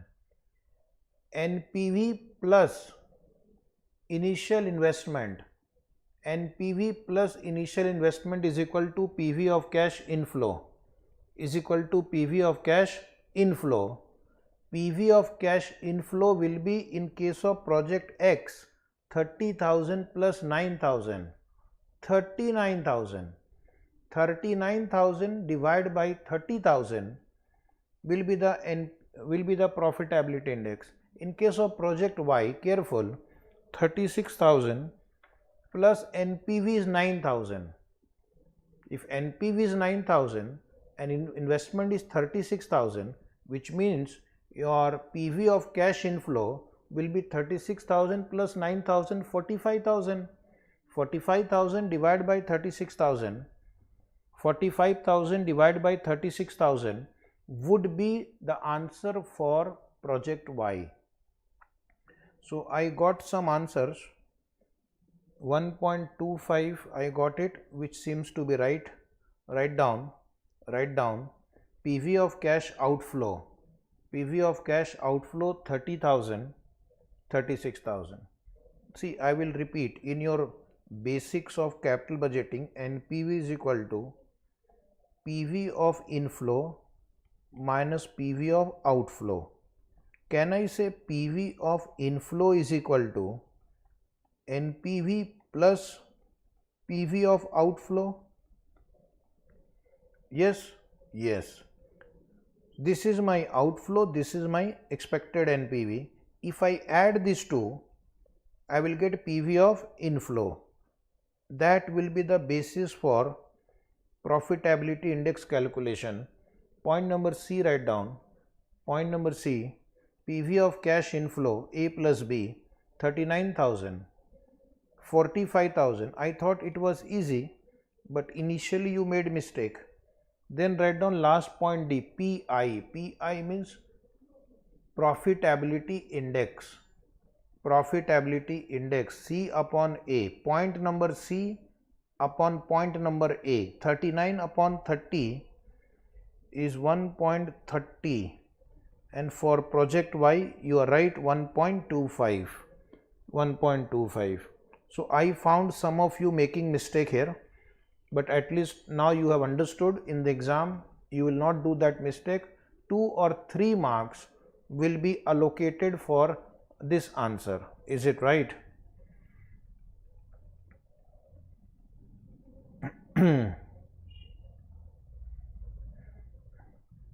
Welcome to coefficient of variation. Wow. Coefficient of variation is a relative measure of risk. Is a relative measure of risk. Standard deviation is an absolute measure of risk. Coefficient of variation is required when the expected NPV and the standard deviation both are different. Then I need to check which is relatively more riskier. Which of the two project is relatively more riskier, and for that we will go to another concept called coefficient of variation. It measures risk per unit of return. That is standard deviation divided by your expected return or average value. That tells you for every 1 unit of return how much risk you are taking. So between two projects, the one which will have higher coefficient of variation means that is relatively riskier, and then according to your risk taking ability you can decide. You can use coefficient of variation for also adjusting the discount rate. The project which will have higher coefficient of variation will be discounted at a higher rate. The project which will have lower coefficient of variation may be discounted at a lower rate of discount. Some company may fix a cutoff also, that if coefficient of variation is more than this, then I am not going to accept that project. If coefficient of variation is less than this, then I am going to accept that project. So this way, coefficient of variation can help the entity in decision making, in making selection between two or more projects, in making adjustment to the discount rate. So that was about coefficient of variation. Now we'll read the notes given to you. Same thing I have explained.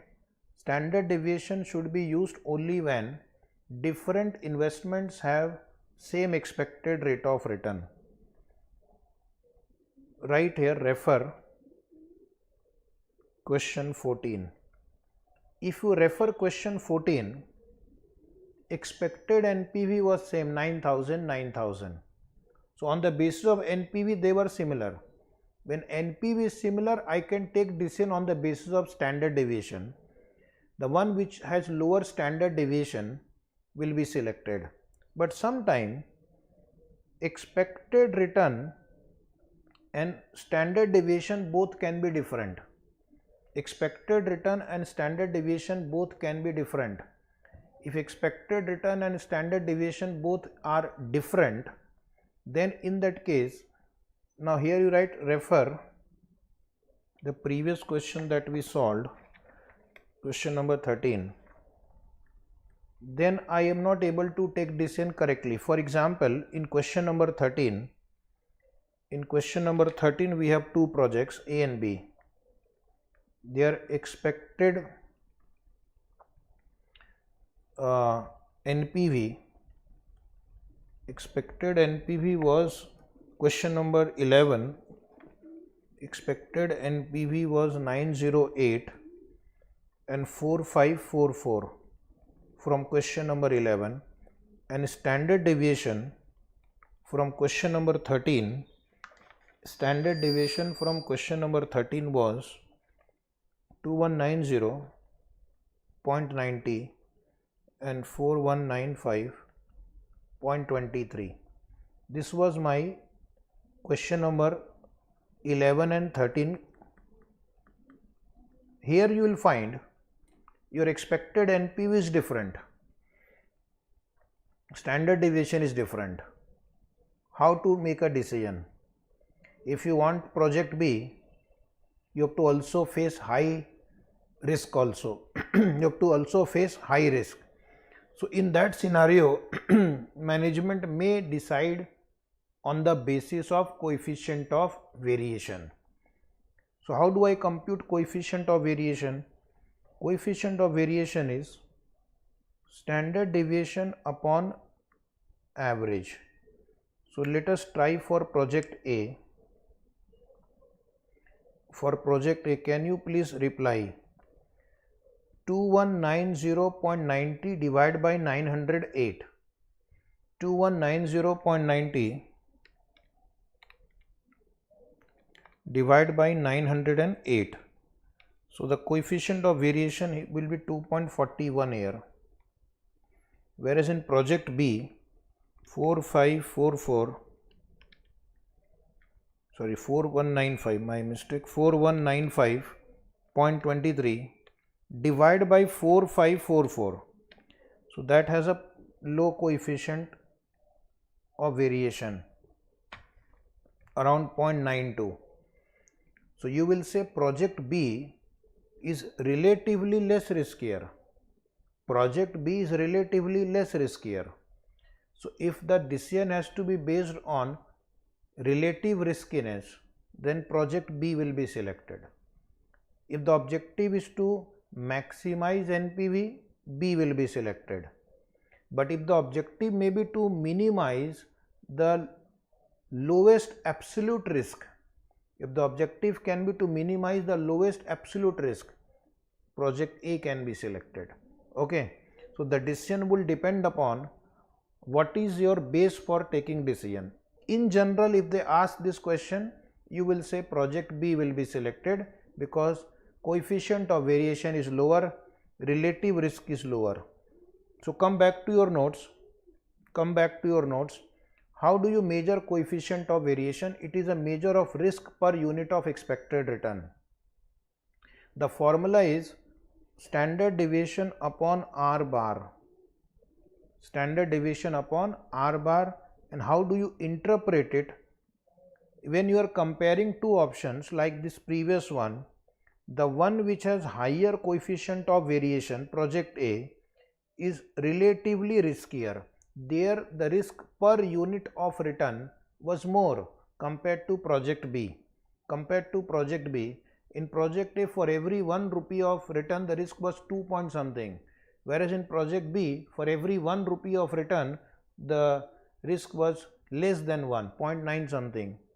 So this is how coefficient of variation is calculated. One example is printed in the book only with solution. Just focus. Suppose there are two projects A and B. Their expected return are different, 12 and 20. Standard deviation is different, 9 and 10. Now comparison of such projects will be difficult because in project B, if return is high but risk is also high. So how do I know which is relatively riskier? To compute the relative riskiness of the two projects, we will compute their coefficient of variation. Coefficient of variation of project A is 0.75, 9 by 12, and for project B 10 by 20, 0.5, and you will say project B is relatively less riskier.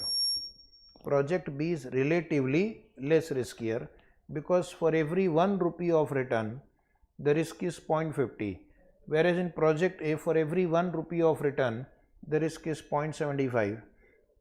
So this can help you to take decision. If your objective would be to minimize the relative risk, project B will be selected. You can use it for discounting purpose also. If project B has a lower CV, use lower discount rate. If project A has a higher CV, you can use a higher discount rate. Now again we'll solve one question number 15. Are you ready for this amazing question? I think this question is coming for the third time. Is it the same question like 11 and 13? Is it the same question? Yes. So I don't need to compute. I don't need to compute expected value, variance, standard deviation again. Is it right? Do you agree? I will directly compute their coefficient of variation. Write in the notebook. Write in the notebook. In the notebook you will write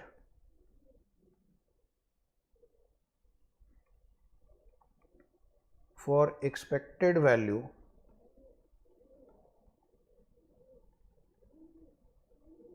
refer question 11.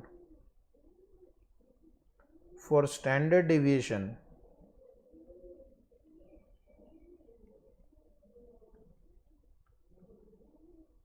refer question number 13.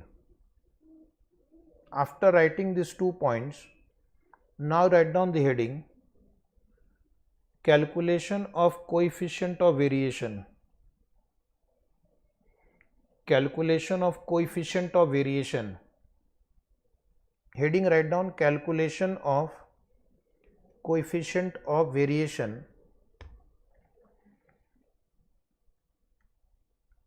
Calculation of, heading, write down calculation of coefficient of variation.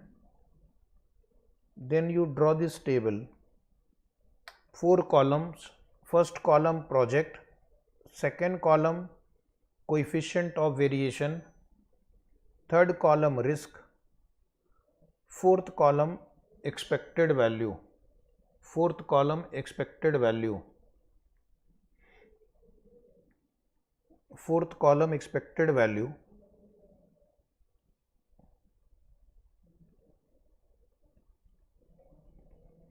Fourth column expected value, project A, coefficient of variation. You will go to your question number 13. Question number 13.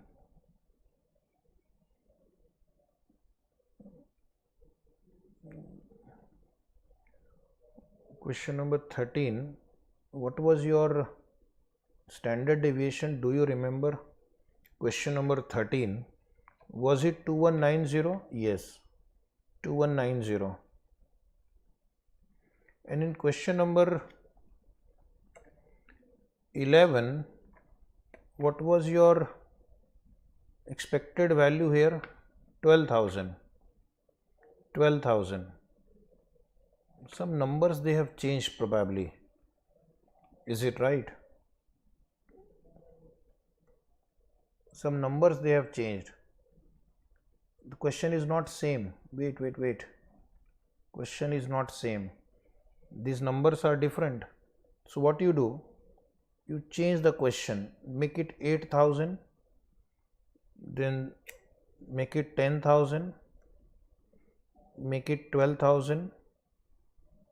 Make it 14,000. Make it 16,000. Probabilities are same. For project B also there are different numbers. So my dear student, please change your question so that we don't have to do the same work again just because of some numbers have changed. Make it 24, 20, 16, 12 and 8. Question number 15, I am making some changes so that it matches with question number 11 and 13. Have you rectified? Have you rectified? Have you rectified? Yes. Okay. Rectify that. Rectify in that question. In your original question number 15, you have to make changes. Reduce by 2,000 rupees all the numbers. Reduce by 2,000 rupees all the cash flows. Now come back to this format. Otherwise later on you will get confused. So right now only rectify. So we will save lot of time because of that. 2190.90 divided by 12,000 will be equal to how much now? Are you getting 0.1826? 0.1826, and this one 4195.23. 4195.23 divided by 16,000.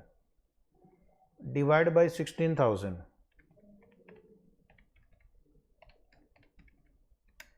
So that is 0.2622. 0.2622. 0.2622. 0.2622. So now if you look at the relative risk is less in case of project A because coefficient of variation is low, and relative risk is more in project B. Relative risk is more in project B.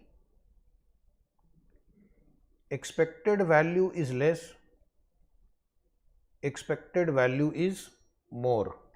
Expected value is less, expected value is more.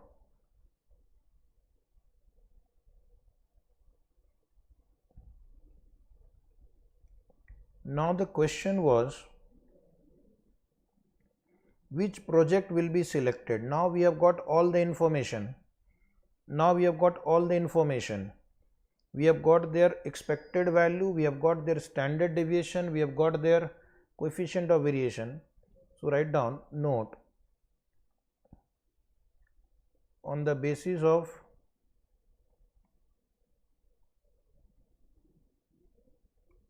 relative risk,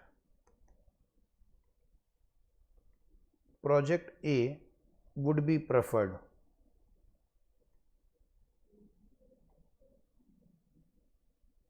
On the basis of relative risk, project A would be preferred. On the basis of relative risk, project A would be preferred.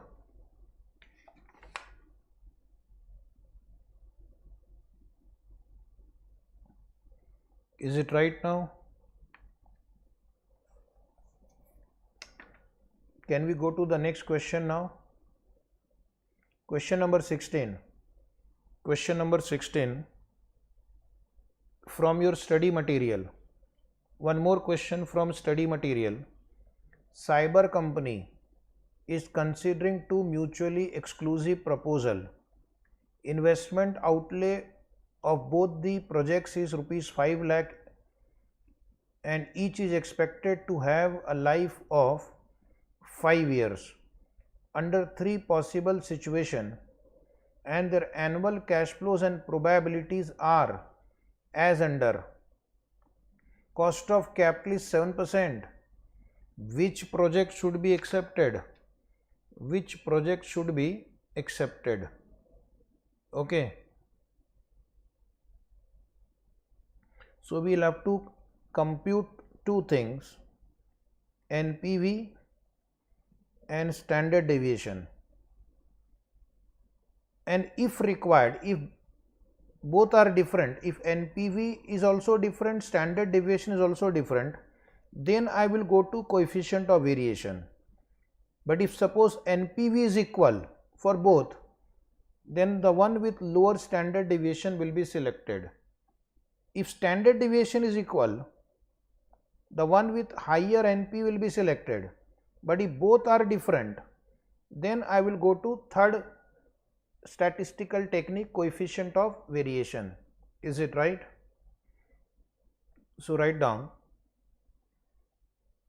calculation of standard deviation of two projects. Calculation of standard deviation of the two projects. First we'll write project A. First we'll write project A. Project A. Under project A, 3 columns. Under project A, 3 columns. Which 3 columns? Same 3 columns we have drawn earlier also. Project A will have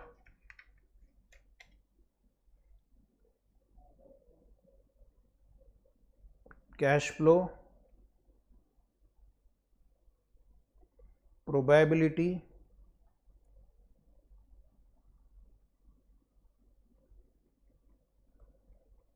expected value, and x minus x bar square into probability.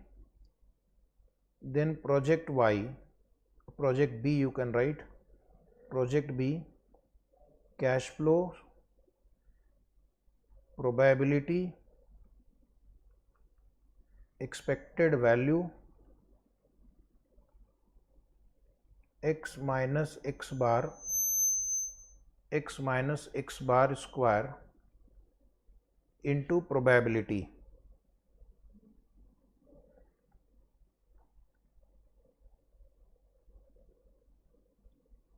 This will help me with standard deviation. This column I'll call it x, this I'll call p. This will be x into p. This column I'll call x, this I'll call p, this x into p. Ready? So start. Project A cash flow 6 lakh, 4 lakh, 2 lakh, and probability is 0.3, 0.4, 0.3. Project B cash flows are 5 lakh, 4 lakh, 3 lakh. Probabilities are same, 0.3, 0.4, 0.3.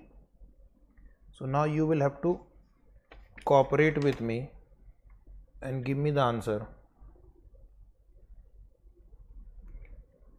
So 0.6 lakh into 0.3 is how much?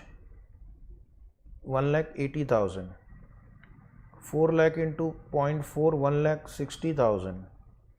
2 lakh into 0.3 would be 60,000. 220 and 83, 4 lakh. Is the total 4 lakh? Please confirm. Is the total 4 lakh? Say yes. 4 lakh is right. Now this column will be 6 lakh minus 4 lakh square into 0.3. 6 lakh minus 4 lakh square into 0.3. How much is that? Anybody? 6 lakh minus 4 lakh square into 0.3. Please reply.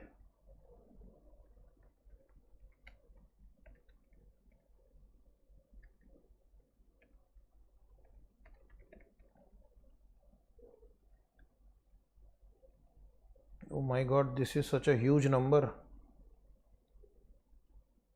It is not fitting in the calculator only.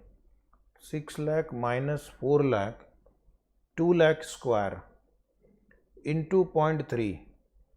2 lakh square into 0.3. How much is that? Okay, that what you do, that you shift it to memory plus. 4 lakh minus 4 lakh will be 0. 2 lakh minus 4 lakh square into 0.3 will again be same number. If you recall it, you will get something like this: 2 4 0 0 0 0 0 0 triple 0. Okay, and then you press the square root button, you will get the standard deviation 154,919.33.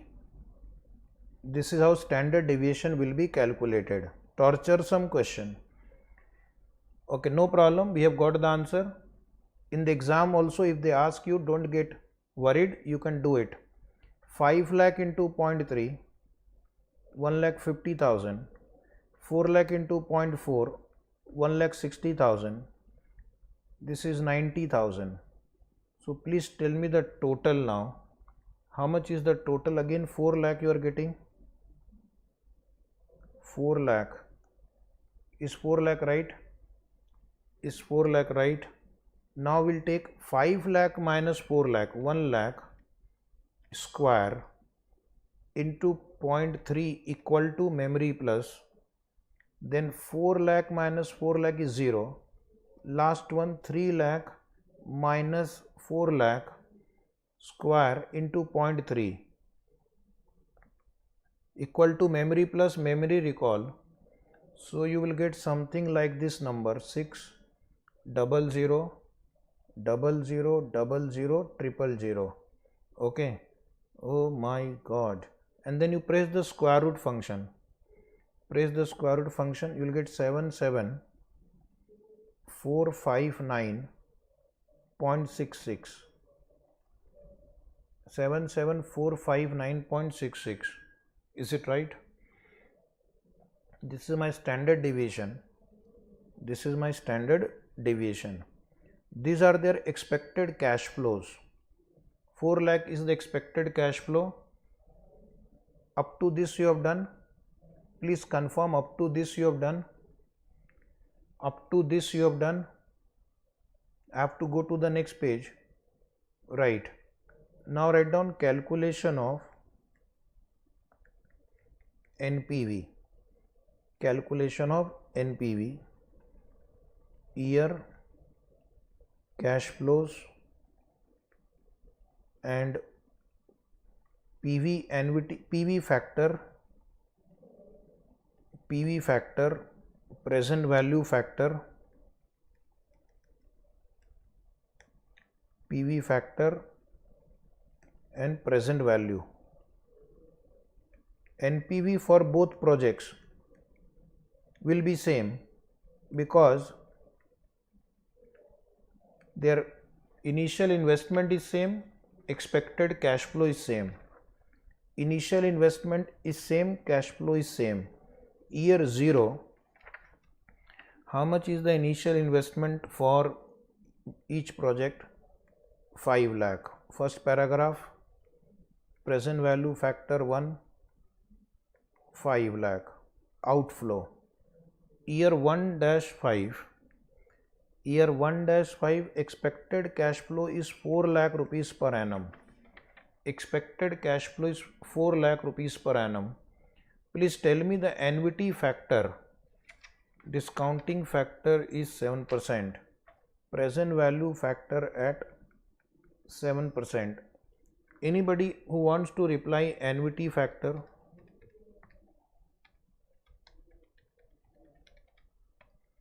Annuity factor.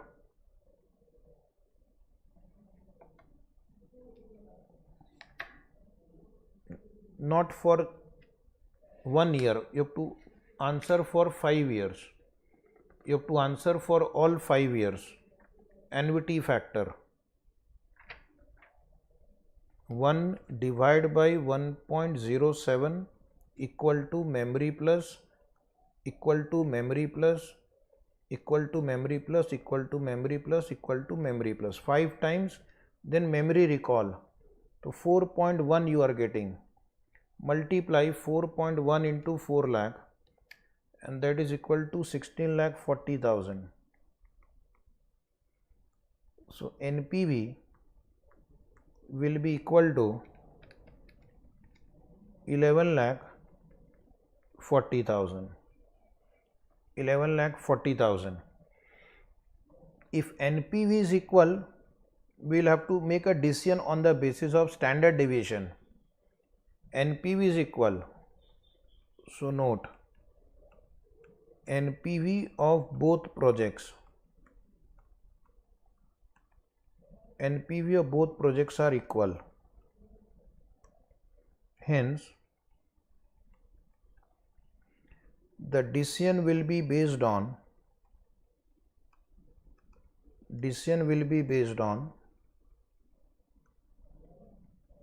standard deviation. Decision will be based on standard deviation. Project B will be selected because standard deviation is lower.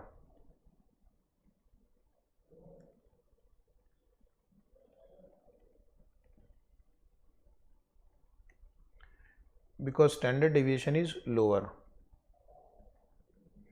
Project B will be selected because standard deviation is lower. Project B will be selected because standard deviation is lower.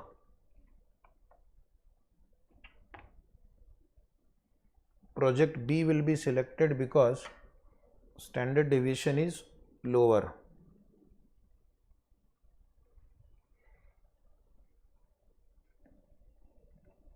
Is it right now?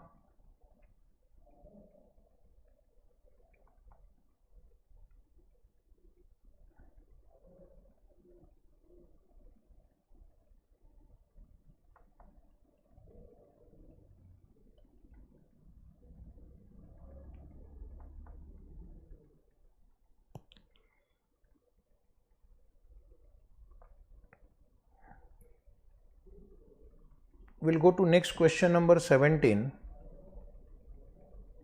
We'll go to next question number 17. Please come to question number 17 now.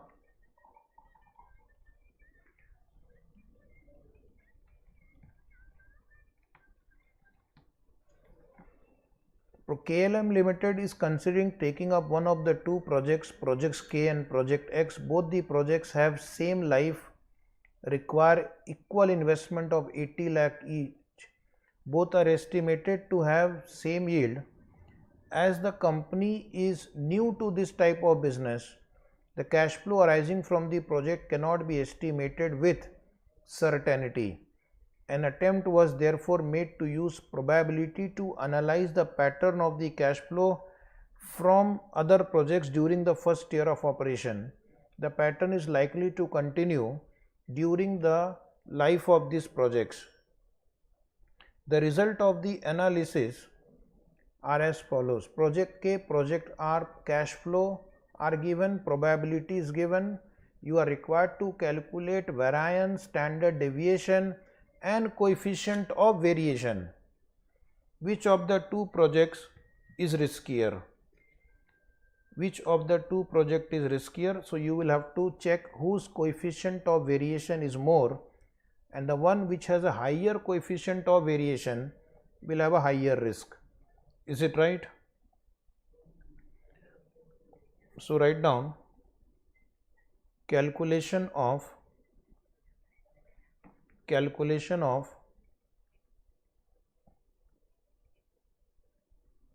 standard deviation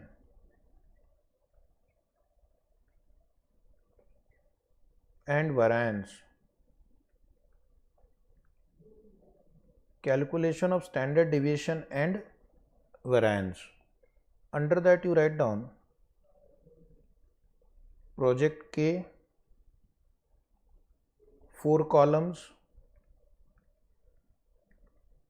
project S, 4 columns. Columns will be cash flow, probability, expected value, x minus x bar square into probability. Cash flow, probability, expected value, x minus x bar square into probability. Only this much they have asked. Okay, not anything else. And then you have to compute their coefficient of variation also. Then you have to compute their coefficient of variation also. Is it right? You have drawn the format. Have you drawn the format? Have you drawn the format?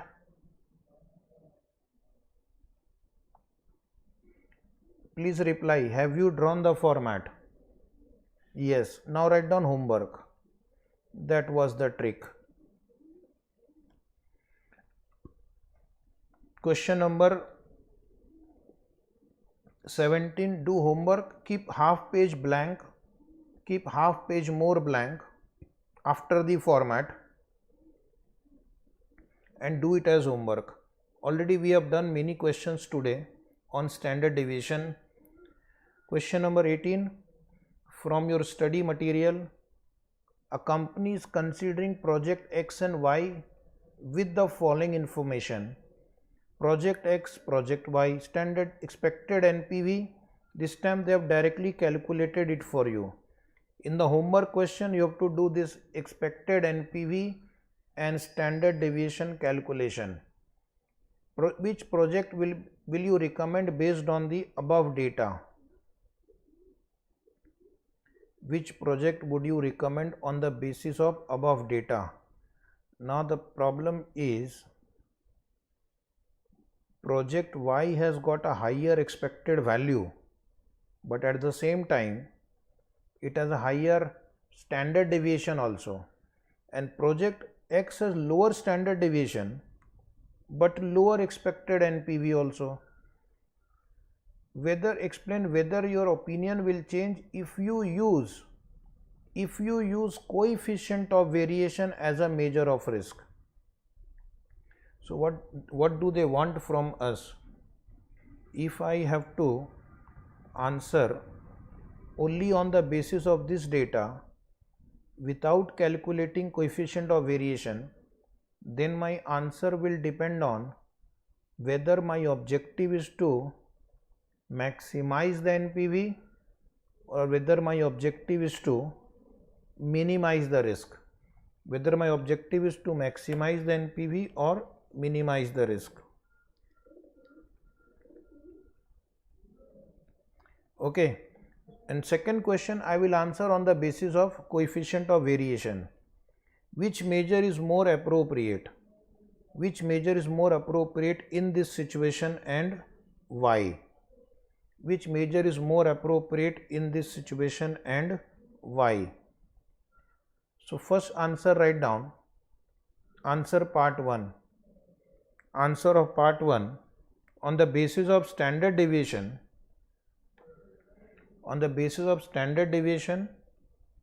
project X will be chosen. On the basis of standard deviation, project X will be chosen because it is less risky,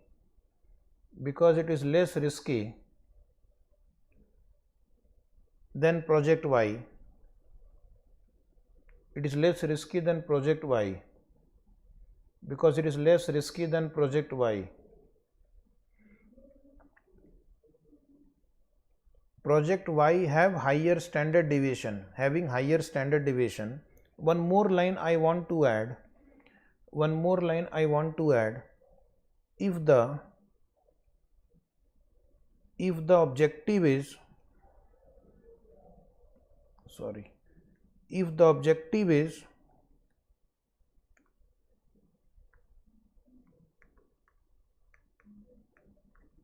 to maximize NPV, then project Y will be selected.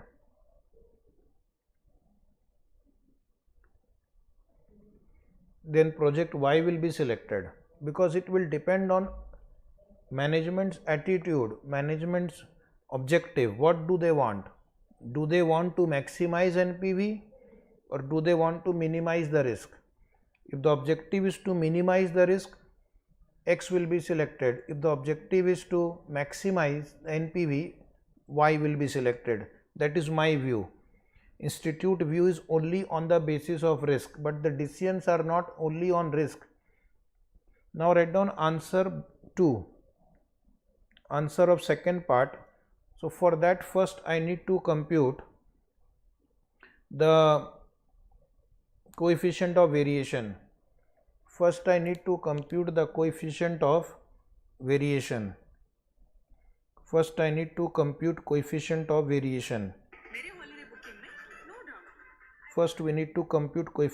variation. Write down coefficient of variation of, first you write this one. First you write X, coefficient of variation of X, write down. Coefficient of variation of X, write down standard deviation upon expected NPV. Standard deviation upon expected NPV. Standard deviation upon expected NPV 90,000 divided by 1,22,000. 90,000 divided by 1,22,000. Please check the answer. I have not checked. I have relied on the institute. Is it 0.738? Is it 0.738? Very good. Now below that write down coefficient of variation of Y. This you write below. Coefficient of variation of Y. Come on student. 1,20,000 divided by 2,25,000. The answer is 0.533. Very good. Compare the two. If you have to decide on the basis of coefficient of variation, which one would you select? Please reply. Coefficient of variation. Which one would you select? Which one? Project Y will be selected. Very good. Write a note. On the basis of coefficient of variation, please reply everybody. On the basis of coefficient of variation, project X appears to be riskier. X appears to be riskier and hence Y should be selected. And hence Y should be selected. Project X appears to be riskier and hence Y should be selected. This was answer of second part. Third part, which measure is more appropriate in this situation and why? Which measure is more appropriate in this situation? So you will write a note. Answer 3. NPV method in such conflicting situation is best. NPV method in such conflicting situation is best because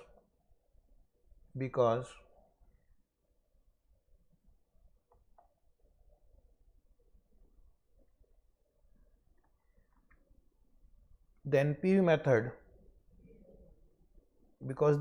method is in compatibility NP method is in compatibility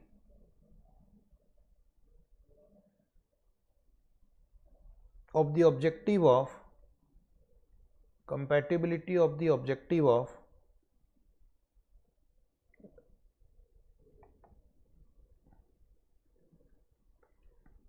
the wealth compatibility of the objective of wealth maximization in terms of time value is in compatibility of the objective of wealth maximization in terms of time value.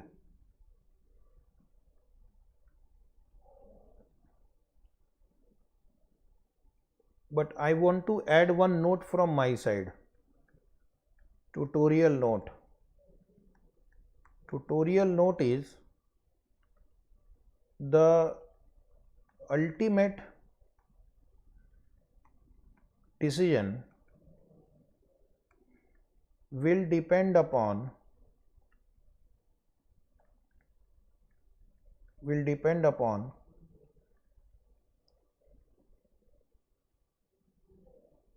the management's attitude towards the risk. The ultimate decision will depend upon the management's attitude towards the risk. Okay, because there are two types of people: those who are willing to take high risk for a high return, and those who don't want to take high risk. So accordingly their answer will be different. So this is the answer of this this simple question. This was from your study material.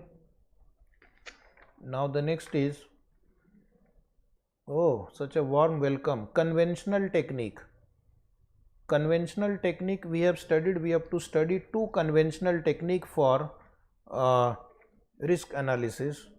One is called RADR and the second is called certainty equivalent, risk adjusted discount rate and certainty equivalent. We have seen statistical technique, under which we have learned probability, expected value, standard deviation, variance and coefficient of variation. Now conventional technique of risk analysis will include RADR. RADR means risk adjusted discount rate and certainty equivalent. Next discussion is RADR. I am going to ask you some question, rapid fire round, okay, and you have to answer quickly. Suppose you have to start a new project versus expansion of an existing project. Which one will be discounted at a higher rate? Which one will be discounted at a higher rate? Which one will be discounted? Everybody should reply at a higher rate. The answer is new project, because new project has more risk compared to your existing business. You know your existing business. If you know your existing business, only adding some more machine will not be as risky. Suppose you are a truck operator. You have already got 500 trucks and you are running that business. If you add 10 more trucks, that is less risky. But suppose you are a truck operator and now you enter into a movie production, suddenly a new line of business. Mr. Rajesh is also right. Anup is also right. New project will be discounted at a higher rate. Okay, second example. Suppose you have to start one cement project, cement business, and second you want to start space tourism like Elon Musk has done. They will take money from selected people, take them to the space, give them some feeling of the space and bring back. Another is cement project. Which project do you think is more risky? Which project do you think is riskier? Cement or space? Space tourism. Space tourism. So should they be discounted at the same rate, or whether the space tourism project should be discounted at a higher rate?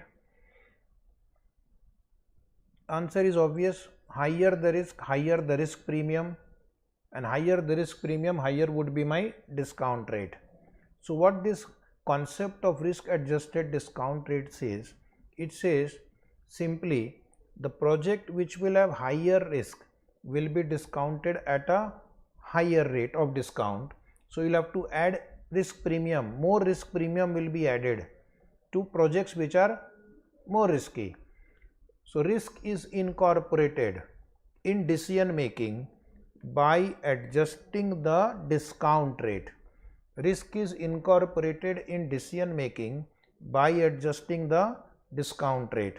The project which will have higher risk will be discounted at a higher rate, and the project which will have lower risk will be discounted at a lower rate. Cost reduction proposal. One more example. Cost reduction proposal versus revenue expansion proposal. Which one will be discounted at a higher rate? Cost reduction proposal or revenue expansion proposal? Come on. Which will be discounted at a higher rate? Cost reduction is internal. To large extent you can control. Revenue expansion is external. We don't know how much sales will happen, that is external. So this is riskier. Use a higher discount rate for a revenue expansion proposal. Similarly, this example we have asked, an expansion proposal will be discounted at a lower rate, but an introduction of a new product will be discounted at a higher rate. Now next is, this is some basic introduction. I have to add risk premium. More the risk premium. A risk adjusted discount rate is sum of the risk free rate and risk premium. Sum of the risk free rate and risk premium. In some question we are going to solve, they have given you risk premium separately, risk free rate separately. Now how this risk premium is calculated? Risk premium is subjective. It may depend on the perception of the risk by the investor of a particular investor and the degree of risk aversion of the investor. So those investors who are afraid of the risk, who do not want to take high risk, for them the risk premium has to be high so that they are motivated to invest in a risky project. So many times risk premium is a subjective term. Mathematically, risk free rate plus risk premium is equal to risk adjusted discount rate. Like if you have studied in capital asset pricing model, do you remember risk free rate plus beta into RM minus RF? This beta into RM minus RF is risk premium. That depends on beta, the variability of the project with respect to market. So this is risk free return plus risk premium. Lower the risk, higher the risk premium. Lower the risk premium. Become lower risk.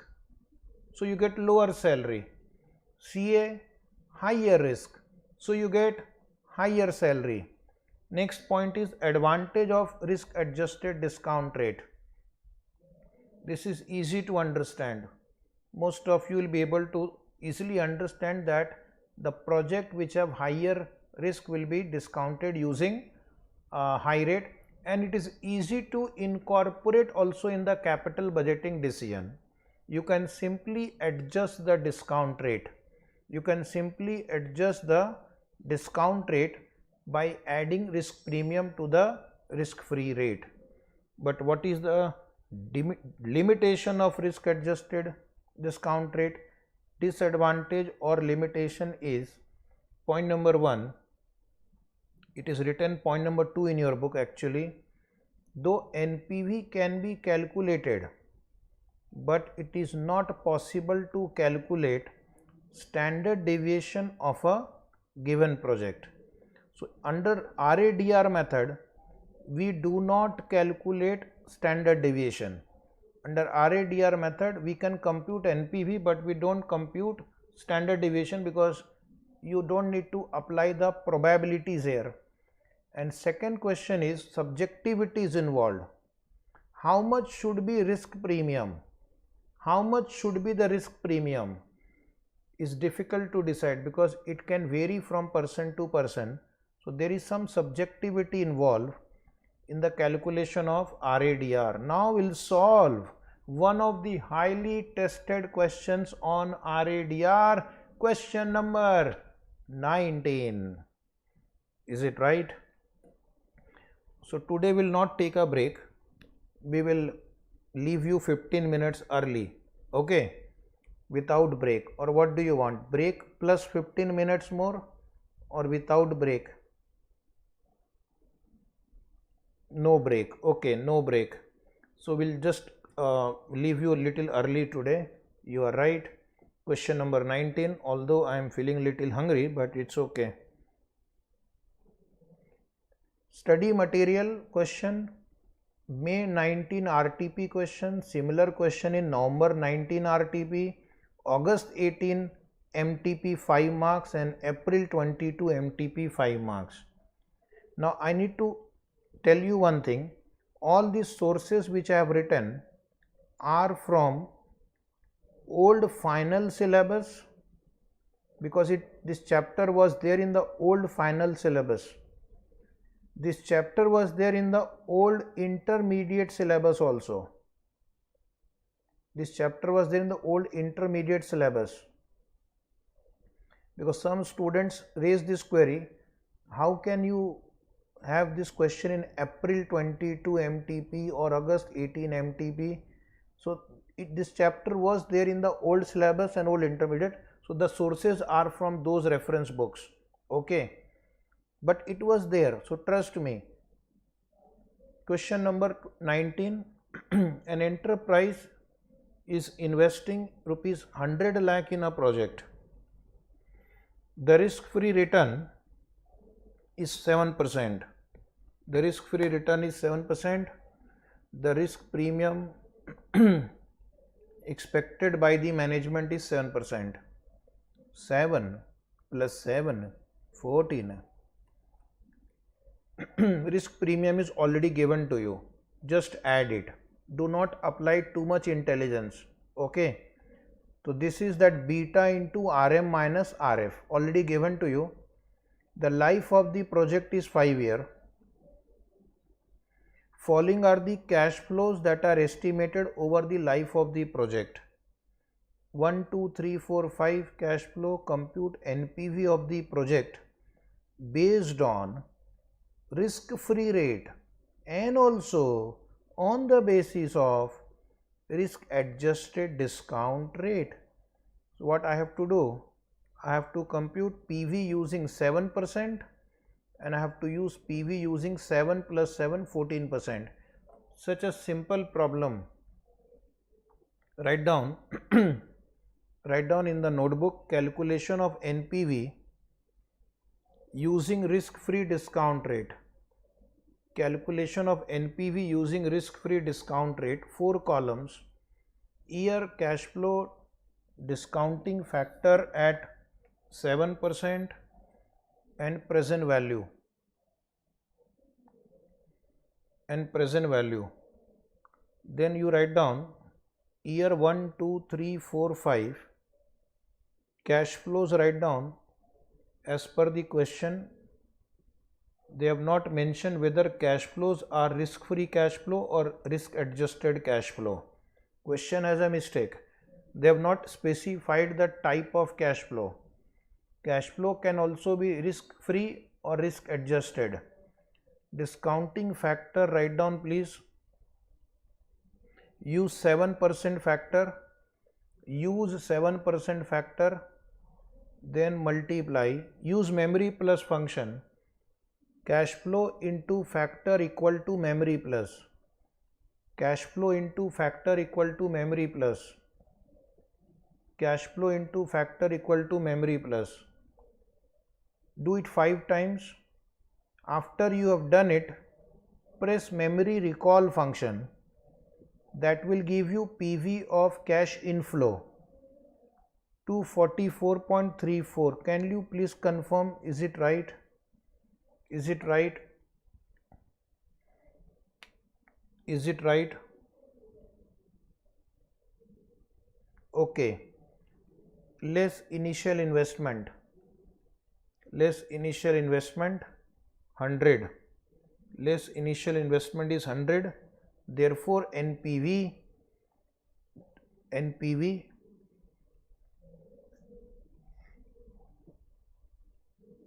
144.34. 144.34. Now write down case 2. Calculation of NPV using risk adjusted discount rate. Calculation of NPV using risk adjusted discount rate. You can use short form RADR. Below that you first write risk adjusted discount rate is equal to risk adjusted discount rate is equal to risk free rate plus risk premium. You will write in the notebook risk free rate plus risk premium. Below that write 7 plus 7 equal to 14%. 7 plus 7 equal to 14%. Then please draw this table. Year, cash flow, rupees in lakhs, discounting factor at 14%, present value of cash flow rupees in lakhs. There are 5 years. These are the cash flows given. Copy from the question. Copy from the question. Now take calculator. 1 divided by 1.14 equal to write in 3 digits. Multiply now and press equal to and memory plus so that you don't have to add it separately. Ready? Check. 21.93, 46.14, 50.63, 47.36, 33.74, 33.74. Is the answer right? Is the answer right? Just check. Yes.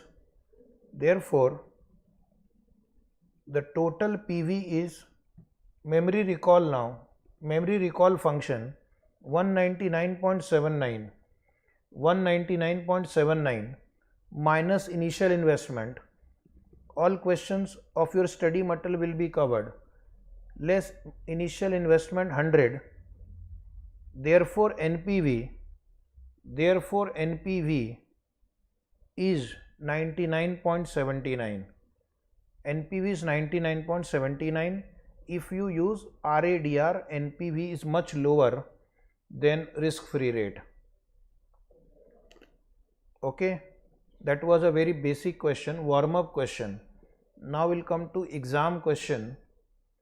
This question was originally asked May 99 exam, and now they have asked in November 5 and some more exams.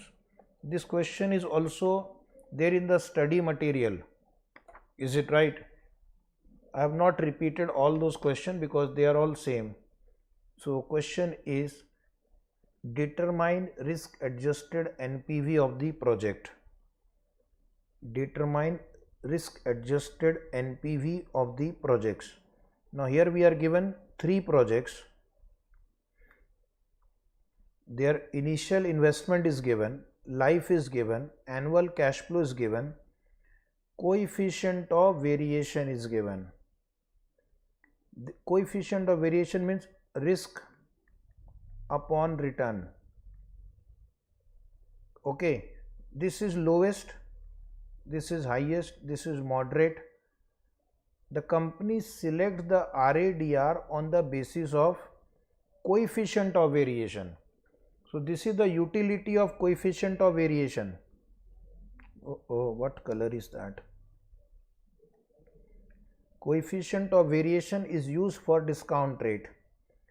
So their policy is, if coefficient of variation is 0.4 on the screen, they will use 12% discount rate. If coefficient of variation is 0.8, they will use 14% discount rate. And if it is 1.2, they will use 16% discount rate. To make your life simpler, your kind institute, big-hearted institute has given you the annuity factor also for 12, 14 and 16%. You should give a big thank you to your institute for asking such easy question for 6 marks. So what is the question? The question is, you have to find out the NPV and you have to select the project.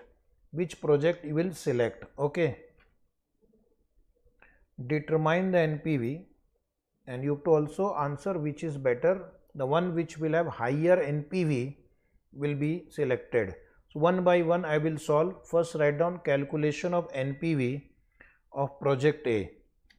Calculation of NPV of project A. Calculation of NPV of project A. Total 5 columns. Total 5 columns you will draw. Year, particular, cash flow. For project A, discounting factor is 12%. For project A, discounting factor is 12% because the coefficient of variation is 0.4 and for 0.4 they have decided 12%. Start. Year 0.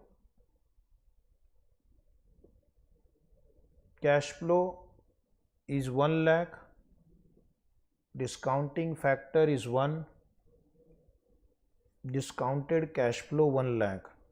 For 1-5, cash flow is 30,000.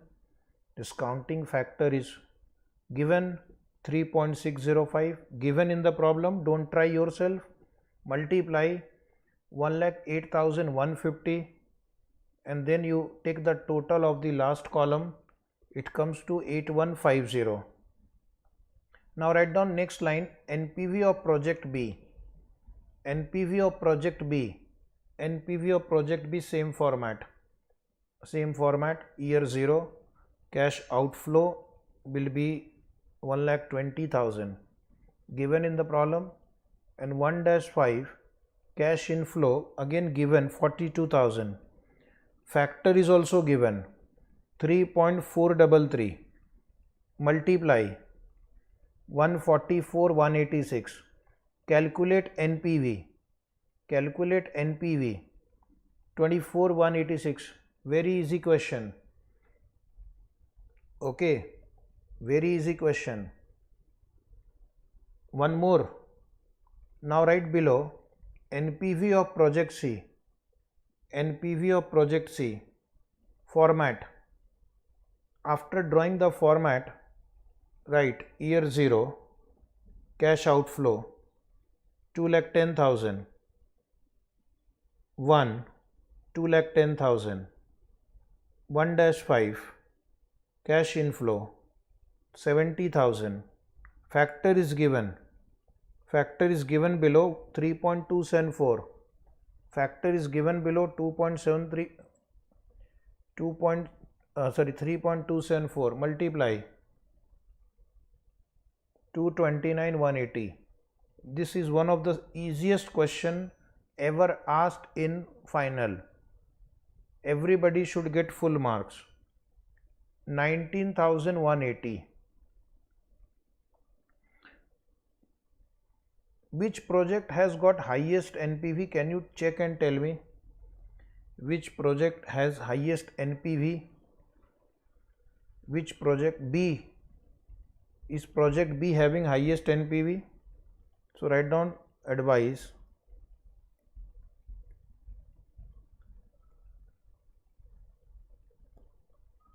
Project B should be selected. Project B should be selected because NPV is highest. NPV is highest. Project B should be selected because NPV is highest. Is it right? So today we are going to stop here.